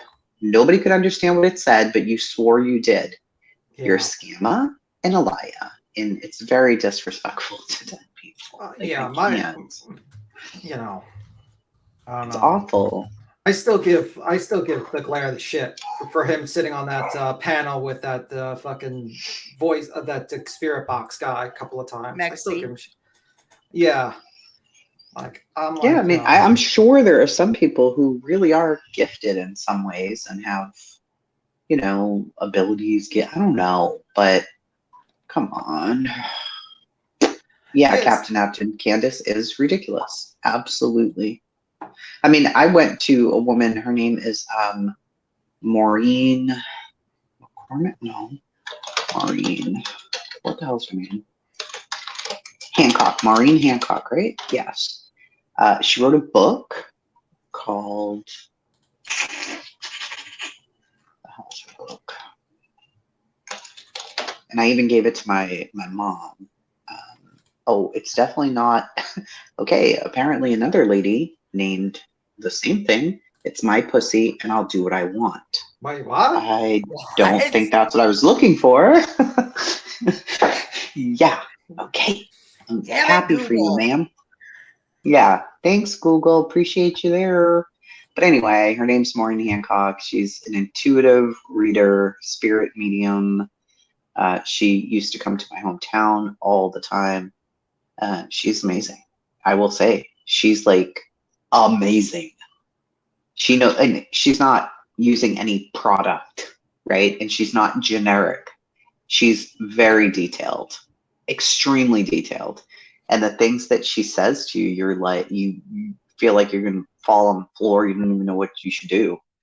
But it's that detailed. You know, I went about my grandma, and I never got to talk to her. We were in Harvard Square. I didn't get a chance for her to read, you know, because it's like a group thing. And she'll say something like, you know, Kevin, who passed in a car accident within the past year, and he's with his dog Buddy. And, you know, somebody will be like, oh my God, you know, that's my ex-husband or whatever. So it's crazy how accurate this lady is. Yeah. So I bought her book, and when I was leaving, I was having her sign it, and she put her hand over my hand and said, your grandmother wants you to know that it's not your fault. You're doing everything that you can, and you're still her favorite. Oh, I didn't even know what to, I just sat there, and then I went outside and sat on the steps and just sobbed. It was a huge thing in my family, huge, that I was my Nana's favorite. You know, they teased me about it constantly, but that's what she said. And I was just like, and I thought it was my fault because I didn't get home in time, and she was very ill, and we lived together, you know, and my uncles were fucking useless at the time. So I had to rush her to the doctor. But anyway, my Nana was very kick-ass. She had cancer. She told us she was going to her fucking chemo treatments in taxis. She was going to the bar. She was not going to chemo treatments. Yeah. So when we brought her in, like, she said the chemo treatments have been working, and we don't understand why she's so sick. And they said she's not been going to her treatments. She did one treatment and said, fuck this, and she's not doing it. Yeah. I was like, what? And she's like, it's my life. I'll do what I want to do. Like, Nana. So I felt responsible because I was living with her. You know? I'm like, I can't believe I didn't know. But she was sneaky. She did what she wanted to do. Yeah. It's crazy. Well, do you know the guy I put in the back chat, the guy I was talking about, that was like, this guy literally had a live with Brian Laundrie, and he says the ghost of the glare was like the ghost of Brian Laundrie was angry with the glare. Oh yeah. Yeah. I was like, oh, I know exactly who you're talking about. I was like, this guy. Jason, I will share my grandma with you any day you want. She's 85 and she is stubborn as fuck. She went out and shoveled her own walk. My Nana was only 66 when she died, but she also had 10 kids in 11 years, back to back to back to back. She worked her fucking ass off. She was a bookie. She was a dog runner, a horse runner, bookie. She was a cook for the local bar that I grew up in. She was a waitress and a bartender, and she worked her ass off, and she was done. She was like, I'm done. I don't want to do this, and I'm finished, and that's it. And nobody can make the choice for me except me. And we're like, well, we don't want you to go. She's too fucking bad. Like, sorry. Yeah. I love you so much, but too fucking bad. I'm like, oh. And I slept on my Nana's butt every chance I got. Like, if I could get to her house to sleep over, she slept on a couch. She was very, very poor. And I would sleep on her butt. You know, I would scrunch up, and her butt was my pillow. She was the best. She was only like 5'1" and chubby and the cutest thing you've ever seen in your whole life. And she took no shit. She was the best. She was the best. Mm-hmm. Thank you for sharing that with us, Jason. Sure. Yep. Oh my God, my grandmother made. That's funny as fuck. Yeah, my Nana ran the books. She did. And she would let me, we literally grew up at the bar. And she would, what made her the best? Because she loved me to death. Like, I could do no wrong. None, ever. Like, my Nana, I don't know. She just loved me more than anything in the whole world. And when you she had these arms. Her arms were like, I don't know how to describe them. They were Nana arms, but when you touched them, they were like silk or something. They were like chubby, and oh my God, they were the best things ever. And just who she was, I don't know. She was just tough, and you know, she was opinionated, and you know, she took no bullshit. But the sad part of the whole story is she was extremely abusive to her own children. Her husband, my grandpa, went out for cigarettes, literally, and never came back and started a whole new family in Florida. And he never came home. And he had one kid had died, SIDS, when he was very small, but the other 9 were there. They had no lights, they had no heat, they had no food, they had nothing. And my Nana would be very stressed, and it was a very chaotic, abusive household. But when I was born, I lived in that house in a drawer, and because I didn't have a crib, and I was just everything to her, everything, and I always knew it. She was amazing. She was an amazing woman. Are you the She oldest? raised up those kids. I am the second oldest. My oldest Uncle Mike had a daughter, Kristen, 3 months before me. She's January and I was April. So, but they lived, to me, it was a billion miles away, but it wasn't. It was like 35 minutes. But as a kid, it's fucking a million miles away. That might as well be a million miles away. It was, because we didn't have cars, for years. So, yeah, Kristen was first. I was second. But I was up my Nana's ass, literally. So, I don't know. I was like, we were besties, me and my Nana. So, yep, she was the best. My grandma was my person. She passed away Christmas night 2001. I miss her every day. Queen, I gotcha. I miss my Nana constantly. And it's been, oh my God, hold on here.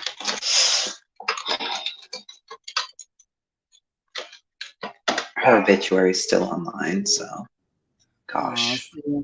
I was a Nana's girl myself, and when my dad, he was into drugs quite a bit, and so I was with her for a while. And we listened to the Police Scanner all the time. I used to fall asleep to it. I still have a scanner on that I listen to every day. Isn't that crazy? It's a comforting noise. Yeah. I grew up with one, but because my grandpa worked for the highway department, so my grandma could listen to him while he was driving the snowplow. So yeah, I get it. It's a comforting noise. Yeah. My Nana was a smoker, so she would fall asleep with a cigarette in her between her fingers. You know how when you smoke, it's if you're a smoker. Anyway, she would doze off, right? And the ashes would like fall on her forehead. So her forehead was like grayish, and I just thought it was an old lady thing. I just thought old ladies had gray foreheads. And I found out as I got older that it was the fucking cigarette ashes. I'm like, Nana, what the fuck? She did light the bed on fire once that my cousin was on. My cousin was on a mattress on the floor, and the head of her cigarette fell off and it burnt the mattress. Like, it went on fire though, and my uncles had to throw it out the window. And when my cousin Christy would sleep, this is another Christy, not Kristen. When she would sleep, she was like dead to the world. And they were picking up the fucking mattress and she was on it. And they were going to throw it out the window. And I'm like, oh my God, you're going to throw Christy out the window. They didn't. Finally, they dragged her off of it. But when she woke up, she's like, what happened? I was like, Nana lit you on fire. And she's like, of course she didn't light you on fire because you're her favorite. Oh my God. We just talked about that the other day. It was so funny. I was like, remember when Nana lit you on fire? She was like, shut the fuck up. Are you ever going to let me live that down? I'm like, no. And I used that, when we would be fighting as kids. I'd be like, listen, Nana lit your ass on fire. Did she light me on fire? No, she didn't. So shut the fuck up.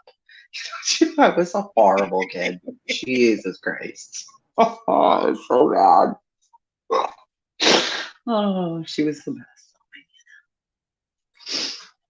I don't even know how we got on the Nana topic, but So you and Cappy had gangster grannies. Exactly. Yeah.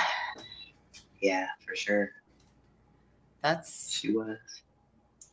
That's Nikki pretty said damn my awesome. Nana spoiled me rotten. Yeah. Yeah.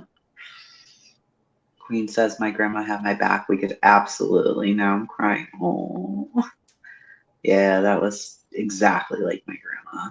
I'd run away to the bar. Ran away to the bar. She'd hide me in the back room and she'd put on grease for me and she'd make me a grilled ham and cheese and french fries. Oh my God, life was great. And my mother come down there like a lunatic. I know she's here. My Nana would be like, get the fuck out. She's not fucking here. And if she was, I wouldn't tell you anyway. Get the fuck out of here. Oh, she was great. Loved her. She swore a lot. Oh my God. I never heard nobody swear like her. Sheesh. The worst mouth. Dives laughing 1 minute crying the next. Yeah. I'm like a runner up My there. granny. I'm a pretty dang bad mouth myself. Oh, my Nana's swearing was the best ever. And she was so little, you'd never expect it out of her mouth, but my God. And growing up in a bar, it was mostly men, so, you know, she just swore like a dude. Right, I was like, she just fit right in. But you know what? That's the best when they're all tiny and little itty bitty, and then Oh, yeah. they open their mouth and start going off. You're like, whoa! And even though you have that in you. Oh, that's how we got on it, because of the damn mediums. Yes. Like, how did we get here? I don't know. Yeah, Mediums, yeah. Grilled cheese and grease at the bar with grandma. Sign me the fuck up. I love it. Exactly. It was the best. Believe me, I found excuses to run away. Like, I'm going to see Nana. Yeah, I ran all the way there, too. It was only right down the road, but she was the best. She had a lot of names, too. Like, her name is so long. It was so, I'm like, Nana, why did they name old people like that? Are you fucking calling me old? She always told me she was only 52, but her whole life, like once she turned 50-ish, and Nana, how old are you? 52. It was like 59. Nana, how old are you? 52. I told you. You 52 still? Yeah, I'm fucking 52. Okay. She died at 66. She was still 52. I'm like, okay. Oh, that's right. When my kids ask me how old, I'm like 21. I'm 21. I'm saying 21. Yeah. That's it. Jace tried to corner me last night. He's like, what year were you born? I'm like, you really think you're smart, huh? You do, don't you? He's No, and like, you know what? Like, one of my biggest fears is losing, like forgetting, like, your memory going out. Yeah. That just, it scares the hell out of me. You know Well, what I mean? you won't know it. At least you won't know that your memory's gone when your memory's gone. Well, but you do know like, if you're in and out of it. Yeah, Yeah, well, you do. Because Well, you're struggling to remember, and some days are good and some days are bad, and some And the days you worst- remember and some you don't. And see, between the that's like worst The part Notebook. is, I never even thought about it, so I watched that movie, The Notebook, where he's like reading their Oh. life to her, and Yes. she's like, well, he just sounded like he just loved her so much, you know, like she, I'm like, oh God, I never want to get to that point. I always want to remember my babies and always, you know, like it just. Of course. well, and I think that the worst part is that it starts with the little things. You get lost coming home from the grocery store, something that is an automatic response that so many people don't even think about. You go on autopilot. It Right. starts with those little things. You forget a phone number, you forget a date, and you know, and then it starts going to the bigger things. And the Notebook, oh my God, when I'm having those days, the Notebook is one of the best cries ever. That one and The Ultimate Gift. That's another one. It's I can't even. Nope. Y'all, my mom would go into like comas, for real comas. Like actually, I don't know why. There was a lot of shit wrong with my mom, but anyway, when she would like come out of them, she'd be in the hospital and she'd be pissed because she hated the fucking hospital. But it would take her days to remember like who's who and what's what. Yep. And it was so fucking scary. Like, how does she not state remember us? It's a fugue state. Somebody that suffers with depression, though, chasing it, it happens. And then if you add a couple other major losses on top of it, and then you mix in a little bit of drugs or alcohol, it happens. Like I've got that happened to me when after my sister died. For 6 months, I didn't get off the couch. I didn't open the curtains. I didn't do any of that. My sister was exactly the same way after my mother died. She didn't do anything. It was so weird. The only thing, my sister died on the 18th of July, and by the 1st of August, I was back. I was back in Montana because the Medicaid system was better, and I could get right back in with my old therapist. And I knew that I would need it, but it took me 6 months to come out of that darkness to be able to. And I had to be in 6 months of total darkness. Yeah. Yep. My sister kept telling me I have to just go through it, just leave. Because, you know, she lived on one floor, I lived on the other, and I was behaving totally normal. And she was just on her knees constantly, just destroyed. Some of us just feel it. My sister was born on my 10th birthday. Oh my gosh, that was the only thing I wanted, was to be a sister.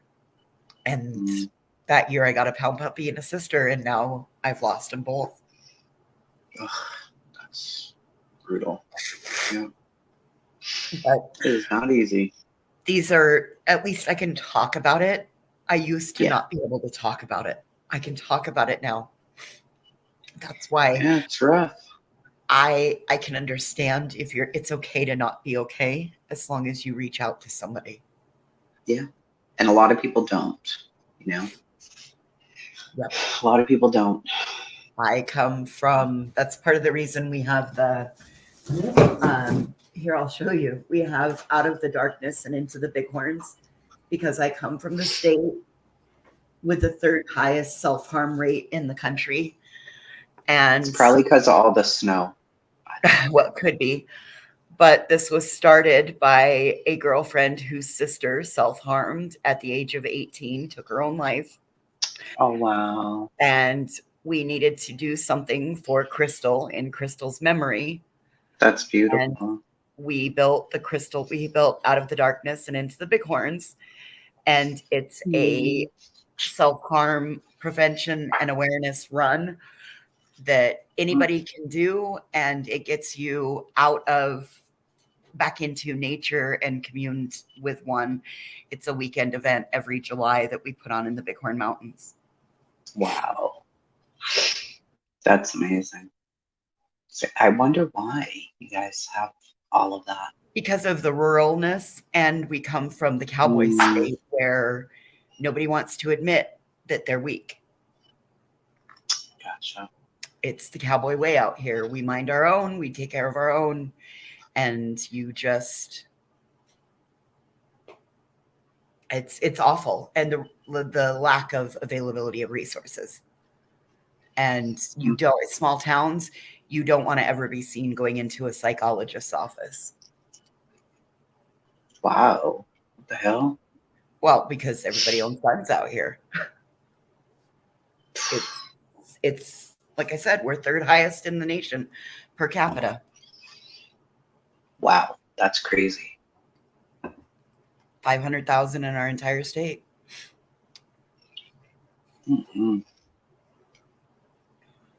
So there's more in, I don't know, there's several major cities that have more than our entire state. Yeah, see, and I thought I always thought like Alaska had a high. It's first. A high. Yeah, that's what I was gonna say. I'm telling you, it's the fucking snow. It's Alaska, Montana, Wyoming. Darkness. See, look. It's dark quite a bit there, you know. That's miserable. Yeah. I always say snow is from the devil itself. Gosh darn it. I hate it. It makes you sad and miserable. And, no, see, chasing it doesn't for me, because, I mean, you don't get a more beautiful view. Like, look at this. I know. Fuck that view. I know it's cold as a summer beach. Picture of a view, but I mean, I don't like the cold either. Yeah, I'm not taking Hell no. It's not cold in the house. My You're house living in the warm. Antarctica. Like you're literally Exactly. living in Antarctica. Like it's like To me, that's like death right there. I would cry and cry and cry and cry and cry. Yeah, pretty much. I lived in Boston for way too fucking long. With, you know, we had a huge shed in the backyard, a 6-foot privacy fence. One year, you would not even know that they were there because it snowed every weekend. It was so miserable. I think Ugh. this year it's worse. It started a lot earlier. Last year at this time, it wasn't like this. We didn't have this much snow on the ground. It's about every 7 to 10 years that it's like this. But I'll be honest, I finally said I can do a couple more winters, but I can't continue this for the rest of my life. So I'll make a plan to find some place in which, honestly, the only other place that I'd like to go is Alaska, but I'm thinking I'm going to have to look like southeast because I can't continue to live. It's not, there's not a lot of a life here for somebody. If you're sober, you're not a big church person. Yeah, There's no way. nothing for me here. If it wasn't for my friends on the internet, I wouldn't have the interaction that I have. Honey, I live in a place where there's a million moms. Okay? All our kids are the same age. I feel just like you. Ain't no friends around here, child. I get on the internet. Right? I don't want local friends. I like what I have, but I don't like the cold. Yeah. Over a foot of wet snow. Oh my God. No. No sun for a month, Lord. Hell, in 2 days our high is -2. Oh my God. Our low is 28 below in 2 days. Like this, you can just feel it coming in. The wind is starting to pick up again as the sun is going down. You can just feel this cold blast that's coming in. So in 2 days, our high, like tomorrow, our high is like 6. But we'll reach that in the night tonight, and then it just continues to drop. And so we're in for like 8 days of 12 to 14 below for about 8 days, right until right up before Christmas, and then it pops up to 30 degrees. Wow, wow, wow. That's too much. I can't. No. It's too cold. I need all the sunshine.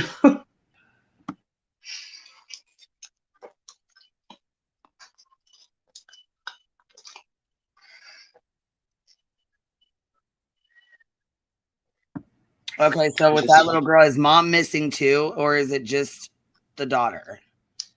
I haven't heard anything yet about the mother. I don't know where she is. They said the parents reported her missing. The parents. The parents. So, or the mother and the stepfather. Yeah. I don't know. I don't know where the hell she is. It's crazy. Yeah. Well, yeah, I wasn't sure if there was something. Well, because in all the craziness, I said mom. Well, I didn't know if it meant mom was missing or mom called about her about the daughter missing. Mm-hmm. Well, Quinn, I'm no, they went in. They didn't call anybody. They went into the school. Well, Quinn, I'm going to skedaddle. I'm going to probably eat dinner. All right, baby. Well, thank you for hanging out. I know we've been on here about 3.5 hours. I should probably be closing it up here soon. I got stuff I got to get done. Okay. It's good talking to you, Chasing Voices. It's good talking to you, Quinn. Absolutely. Guys, have a good one. Bye, guys. You too. Come on, Birdie. Yes, Bud, the stepdad was arrested. Yep. And so you think he for failure to report, kind of like Leilani did when she was lying to the police? You think? I think that's probably what happened. They caught his ass in some lies, but with the neighbors said that there was something burning outside for a while. No, they claimed that was a couch, right? Yeah, that's what they're saying. See, how true is that? I don't really know. Who would burn a fucking couch? Not in this neighborhood. Nice neighborhood. Not in the neighborhood they're in. No. I was gonna say, what the neighborhood they live in, isn't it? Where do they live in? Let me. I'm gonna. Yeah, it's Let's Yeah, you find out. gotta pull it back up. Yeah. Yeah, you can see the house. Trip, It's, everyone. Arms and feet inside the vehicle, please. Buckle up. I'll put in the private chat where the house is. Wait till you see the picture of the house. You're gonna be like, wait, what? It's not like they live in some private area where they could, you know. I mean, it's near a lake Not like me out here and the burning woods. But what the hell? See this? Here, I'm gonna put this link in here. All this right. is public, so you can. Oh, I'm gonna put it in the chat because I'm on my computer, but I'm on here with the phone. Okay. Yeah, I know it has her house. Yeah, her house is. Is this the Facebook group that You can pull it up. Yeah. Her house is 18413 Victoria Bay Drive. Hold on one in second, Cornelius. baby. Okay, I gotta type. Okay, say that again real quick. One more time. Sure. 18413 Victoria Bay Drive. Hold on, Victoria. And it's Cornelius, North Carolina.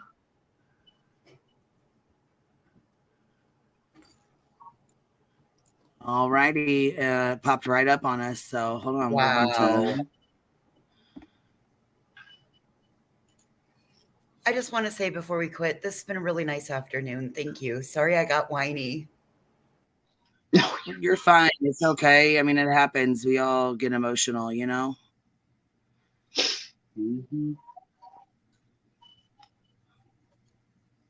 All right. So here's spinning here. Right here is the...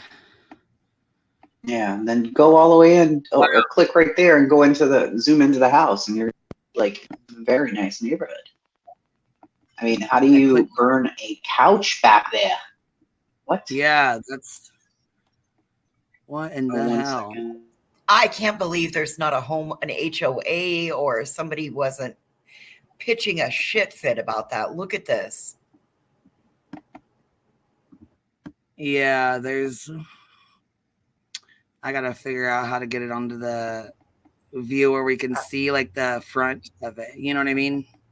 Yeah. Street view. Yeah, let me tinker with it. Here, let me. Nini, I did that last month. I thought I was buying laundry pods and I bought dishwasher pods. It makes one hell of a sudsy mess in the washing machine.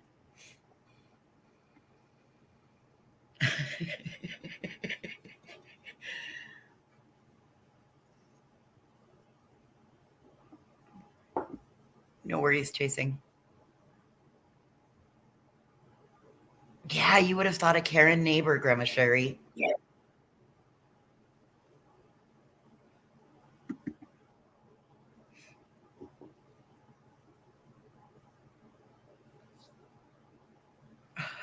Well, at least your washer is clean now, Nini. You can just say that you've gotten your washer clean before the end of the year. It'll be good till next year. Is there still a 15-year-old looking to get famous to eat it? Oh.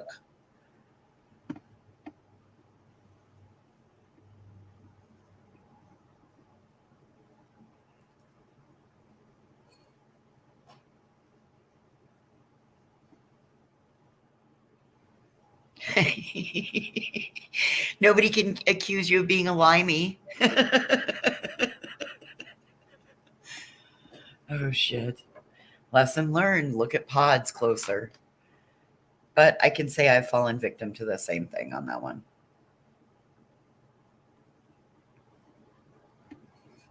So how do I switch this to where we can see the front of the house? Because it's not showing me. Like, it's not... Over on the right hand... Over on the right hand side, is it that little target looking icon? The first one up, if you click on that, does that allow it to change to street view? I don't know your version of circles around it, but here I'll just do a street view of it. Hold on. Oh.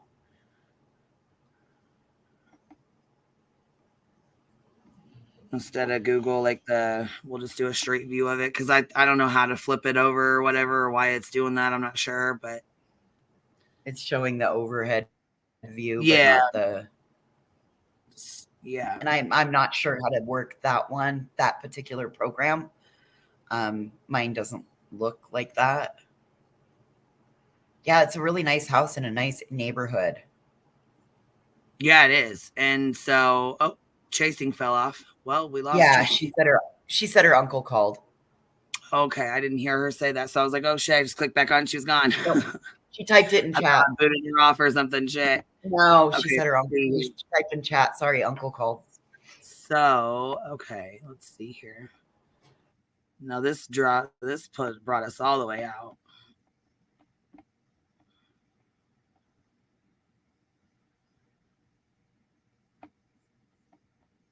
I don't know. I guess I'll have to tinker with it to figure it out. But it. I can't see how there isn't a Karen in that subdivision that wouldn't have been just absolutely on top of that, saying, "Why is there a fire? There's a fire. There's a fire."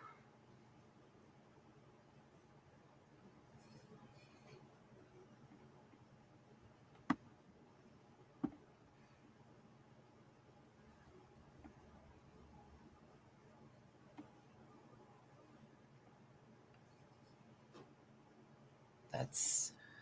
Ugh.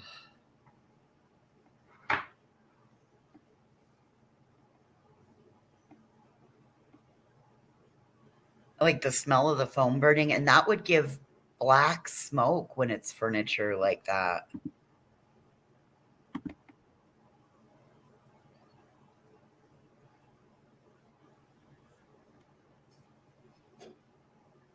See, and to me, it just circles around, like, you know what I mean? Like it goes in, like circles around where we're at. Yeah. See with the.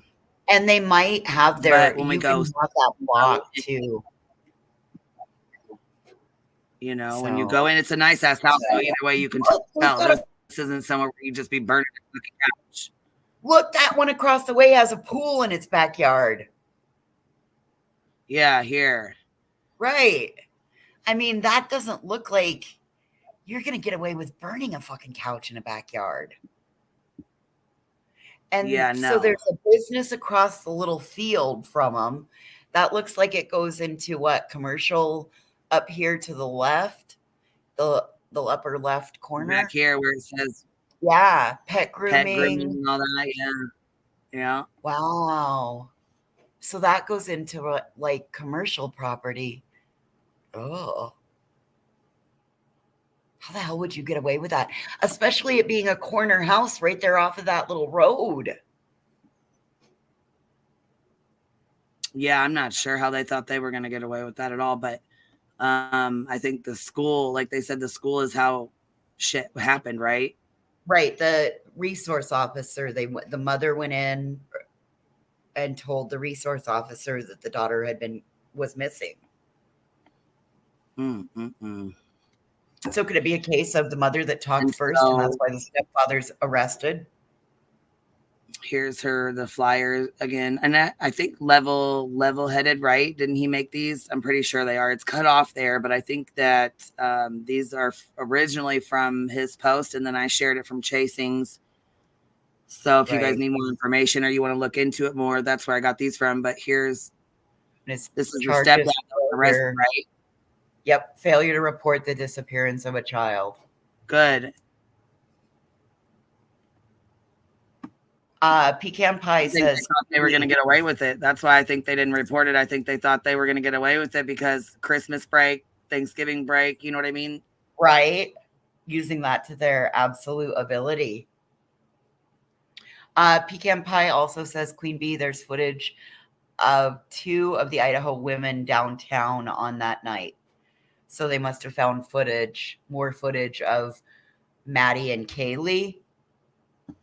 Oh, really? I didn't know that. Well, actually, I did see. I seen a post that you guys made in Discord, but you know, I don't follow along too well with that shit. So, you want to send it to me, Pecan? I'll put it on if you guys want to watch it, and if not, that's okay too.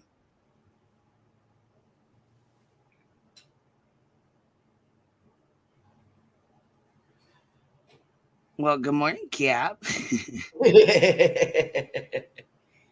Of Kaylee and Maddie, yes. Oh.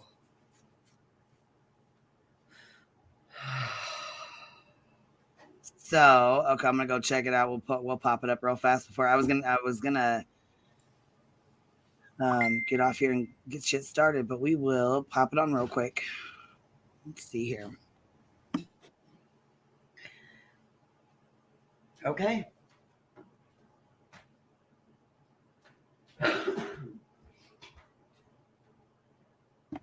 All right, so from what I'm thinking, it's on Fox News, right? Is that where we need to be checking? Fox News is the new footage here. Let's see. I'm looking for.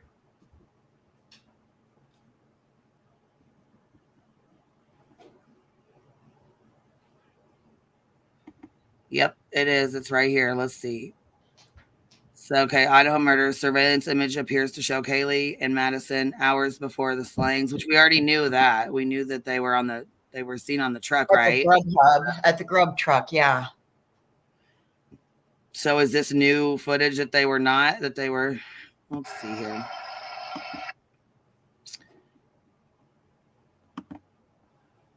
Because I thought that was already established that maybe they were this there. is new footage of them being in the bar, around the bar area. Elise says Ickadmel posted it. I'm looking. I'm trying to.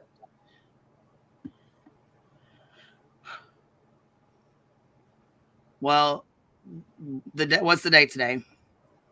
The 17th. That's what this one's marked, the 17th. So here, I'll pop it up and y'all can see it for yourselves, and then we'll go from there, because this is all that it shows. Let's see here. Okay, and it's published December 17th. Leaders of Facebook group dedicated to the University of Idaho murders obtained alleged video. Let's see.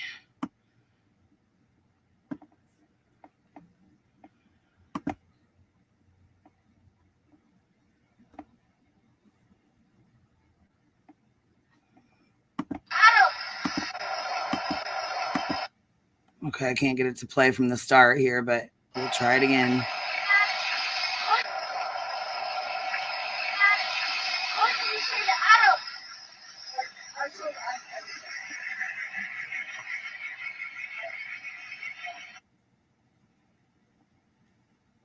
So that didn't really say much, though, did it? Did you guys think?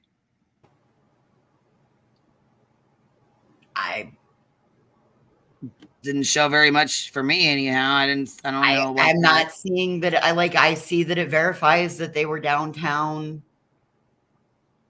Yeah, but I'm not sure what.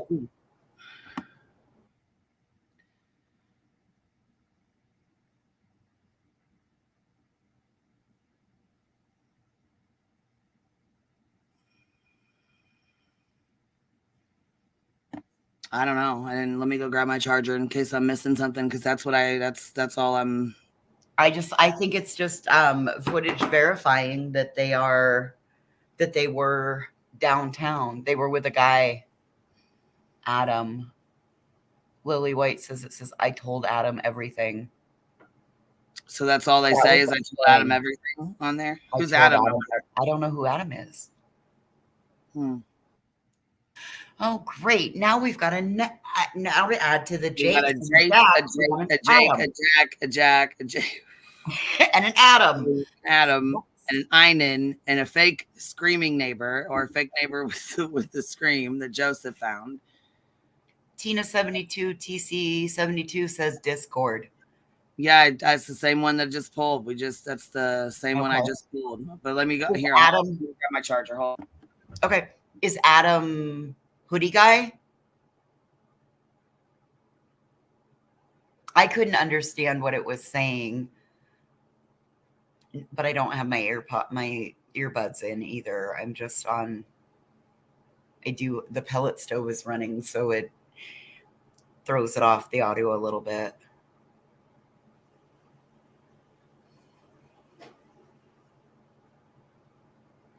No one knows who Adam is. Okay. All right. Well, then that helps a bit. I told him everything is suspicious. I mean,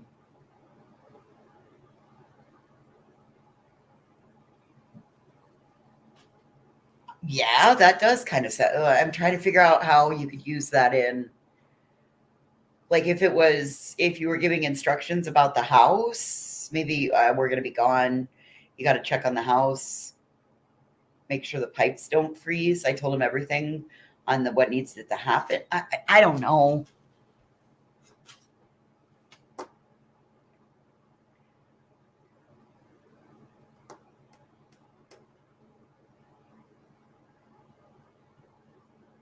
I'm not sure, Ghost of Christmas Past. I couldn't quite understand what was said, so I'm reading chat right now. I think there is a Discord link for Queen's Discord.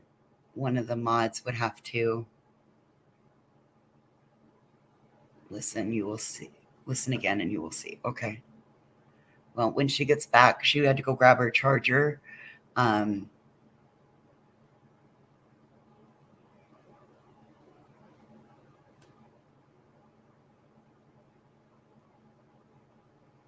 not sure what the guy's name at the food truck was. I have a habit of if it's not something I need to know, and I know we need context. I know. It's okay, Pecan. Everybody's doing their best.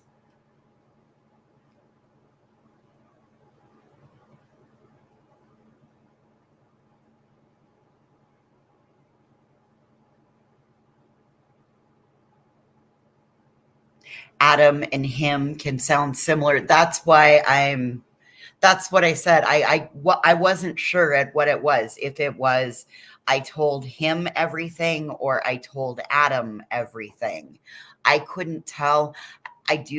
So that was I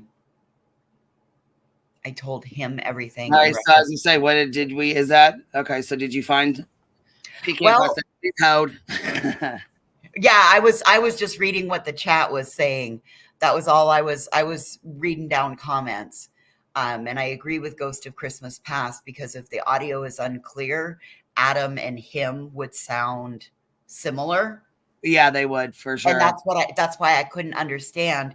Like I said, I've got the pellet stove going. I'm going to move. If you play it again, I'll move into the other room where there isn't any other background noise, because that's what I couldn't figure out, if it was I told him everything or I told Adam everything. I wasn't sure what was said. That clip went by so fucking quick. I was like, oh. All right, so anybody that has another clip, email it to me, and I'll play it. Because, I mean, that's the only one I have other than I'm getting in Discord now to try to find what you guys are talking about.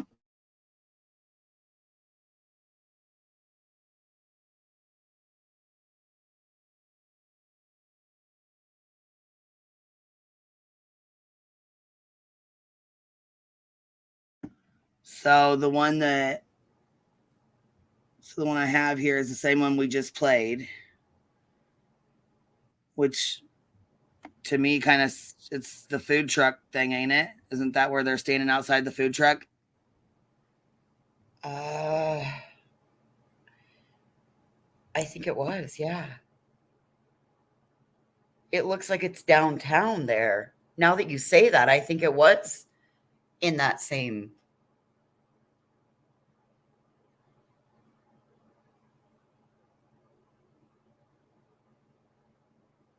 I think it was in that same area. I just assumed that was maybe at the bar. Okay, so now, and Chad is saying yes and no. Okay.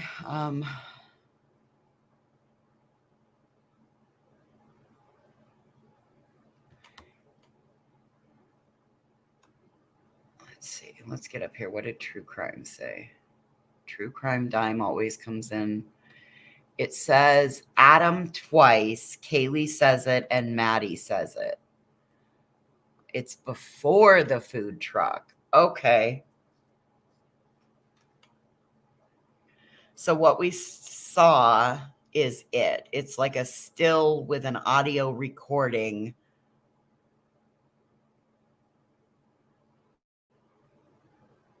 And that's all to see as of right now.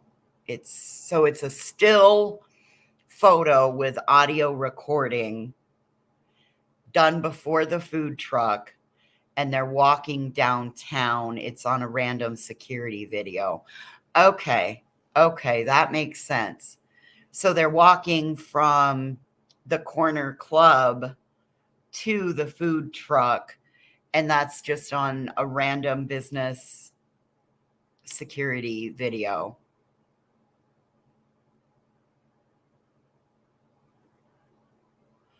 Okay.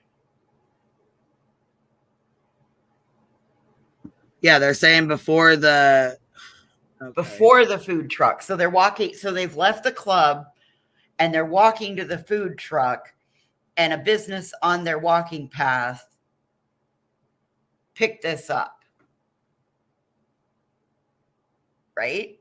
Am I understanding that correctly? And they did a still with audio to keep the business's identity private. Okay, so that explains it.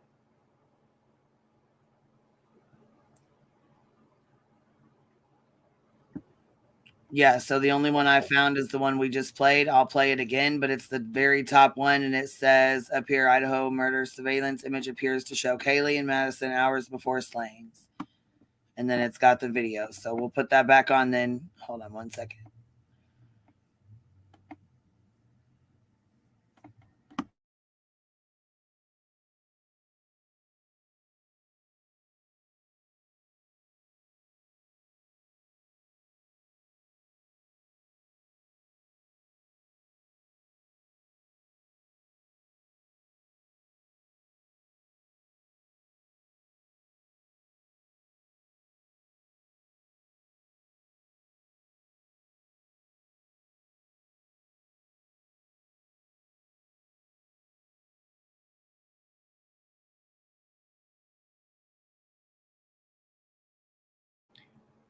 Okay, so True Crime Dime says that they're walking with hoodie guy. Just saying, they're showing. And it does sound like Adam or him. It's some one or the other. Here, we'll put it back on real quick. Or here, let me mute my mic so it doesn't echo. Hold on.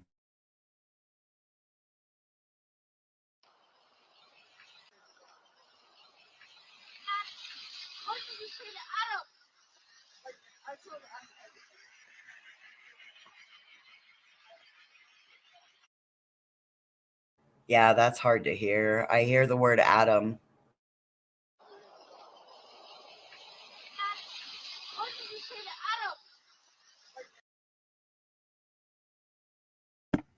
Sounds like, what did you say to Adam? That's what I thought it said. What did you say to Adam?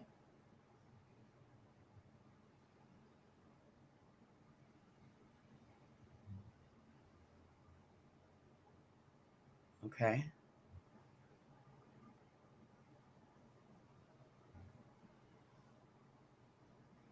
Wow. Is this going to be like the dress on the internet that some people saw it as blue and some people saw it as purple? Yeah. Because that's all you can hear is. Yeah.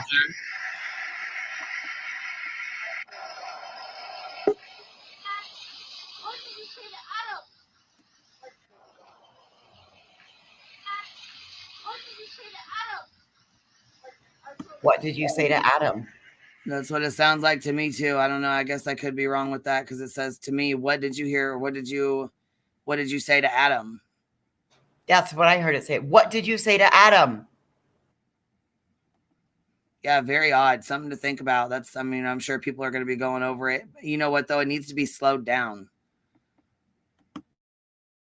You know, Greg Hughes will jump on that and slow it down and figure it right out. Oh, yeah. Yeah, I'm sure he probably will. You know what, though? I'll wait for Gray's copy of the audio.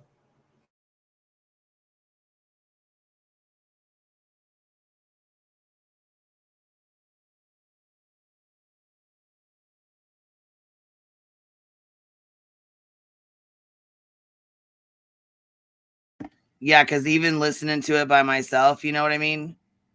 Right. What do you hear with that? I'm gonna go afterwards. After we get done, I'll go pull it up on Fox and put my earbuds in, and I'll listen to it. Oh, okay. So other channels have already slowed it down, and it's already much clearer. Great. So what they hear then?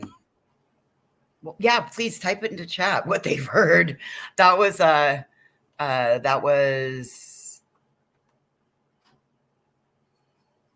Crime with a K that had said that. What was told to Adam, though, and who the fuck is Adam? Yes, that's what we're wondering.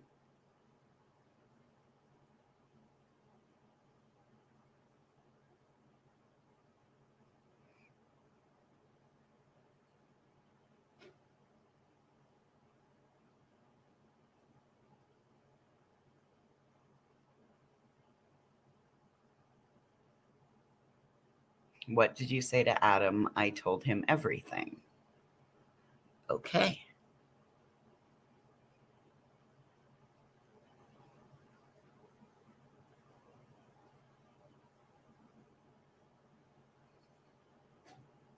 Hey, Lorelai.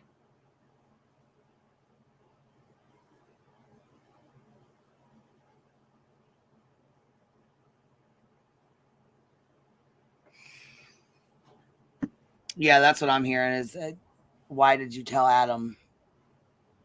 What did you say to Adam? What did you say? Yeah, what did you say to Adam? Something like that. Yeah, so we're gonna have to have somebody slow it down or whatever and listen better. That's, you know what I mean?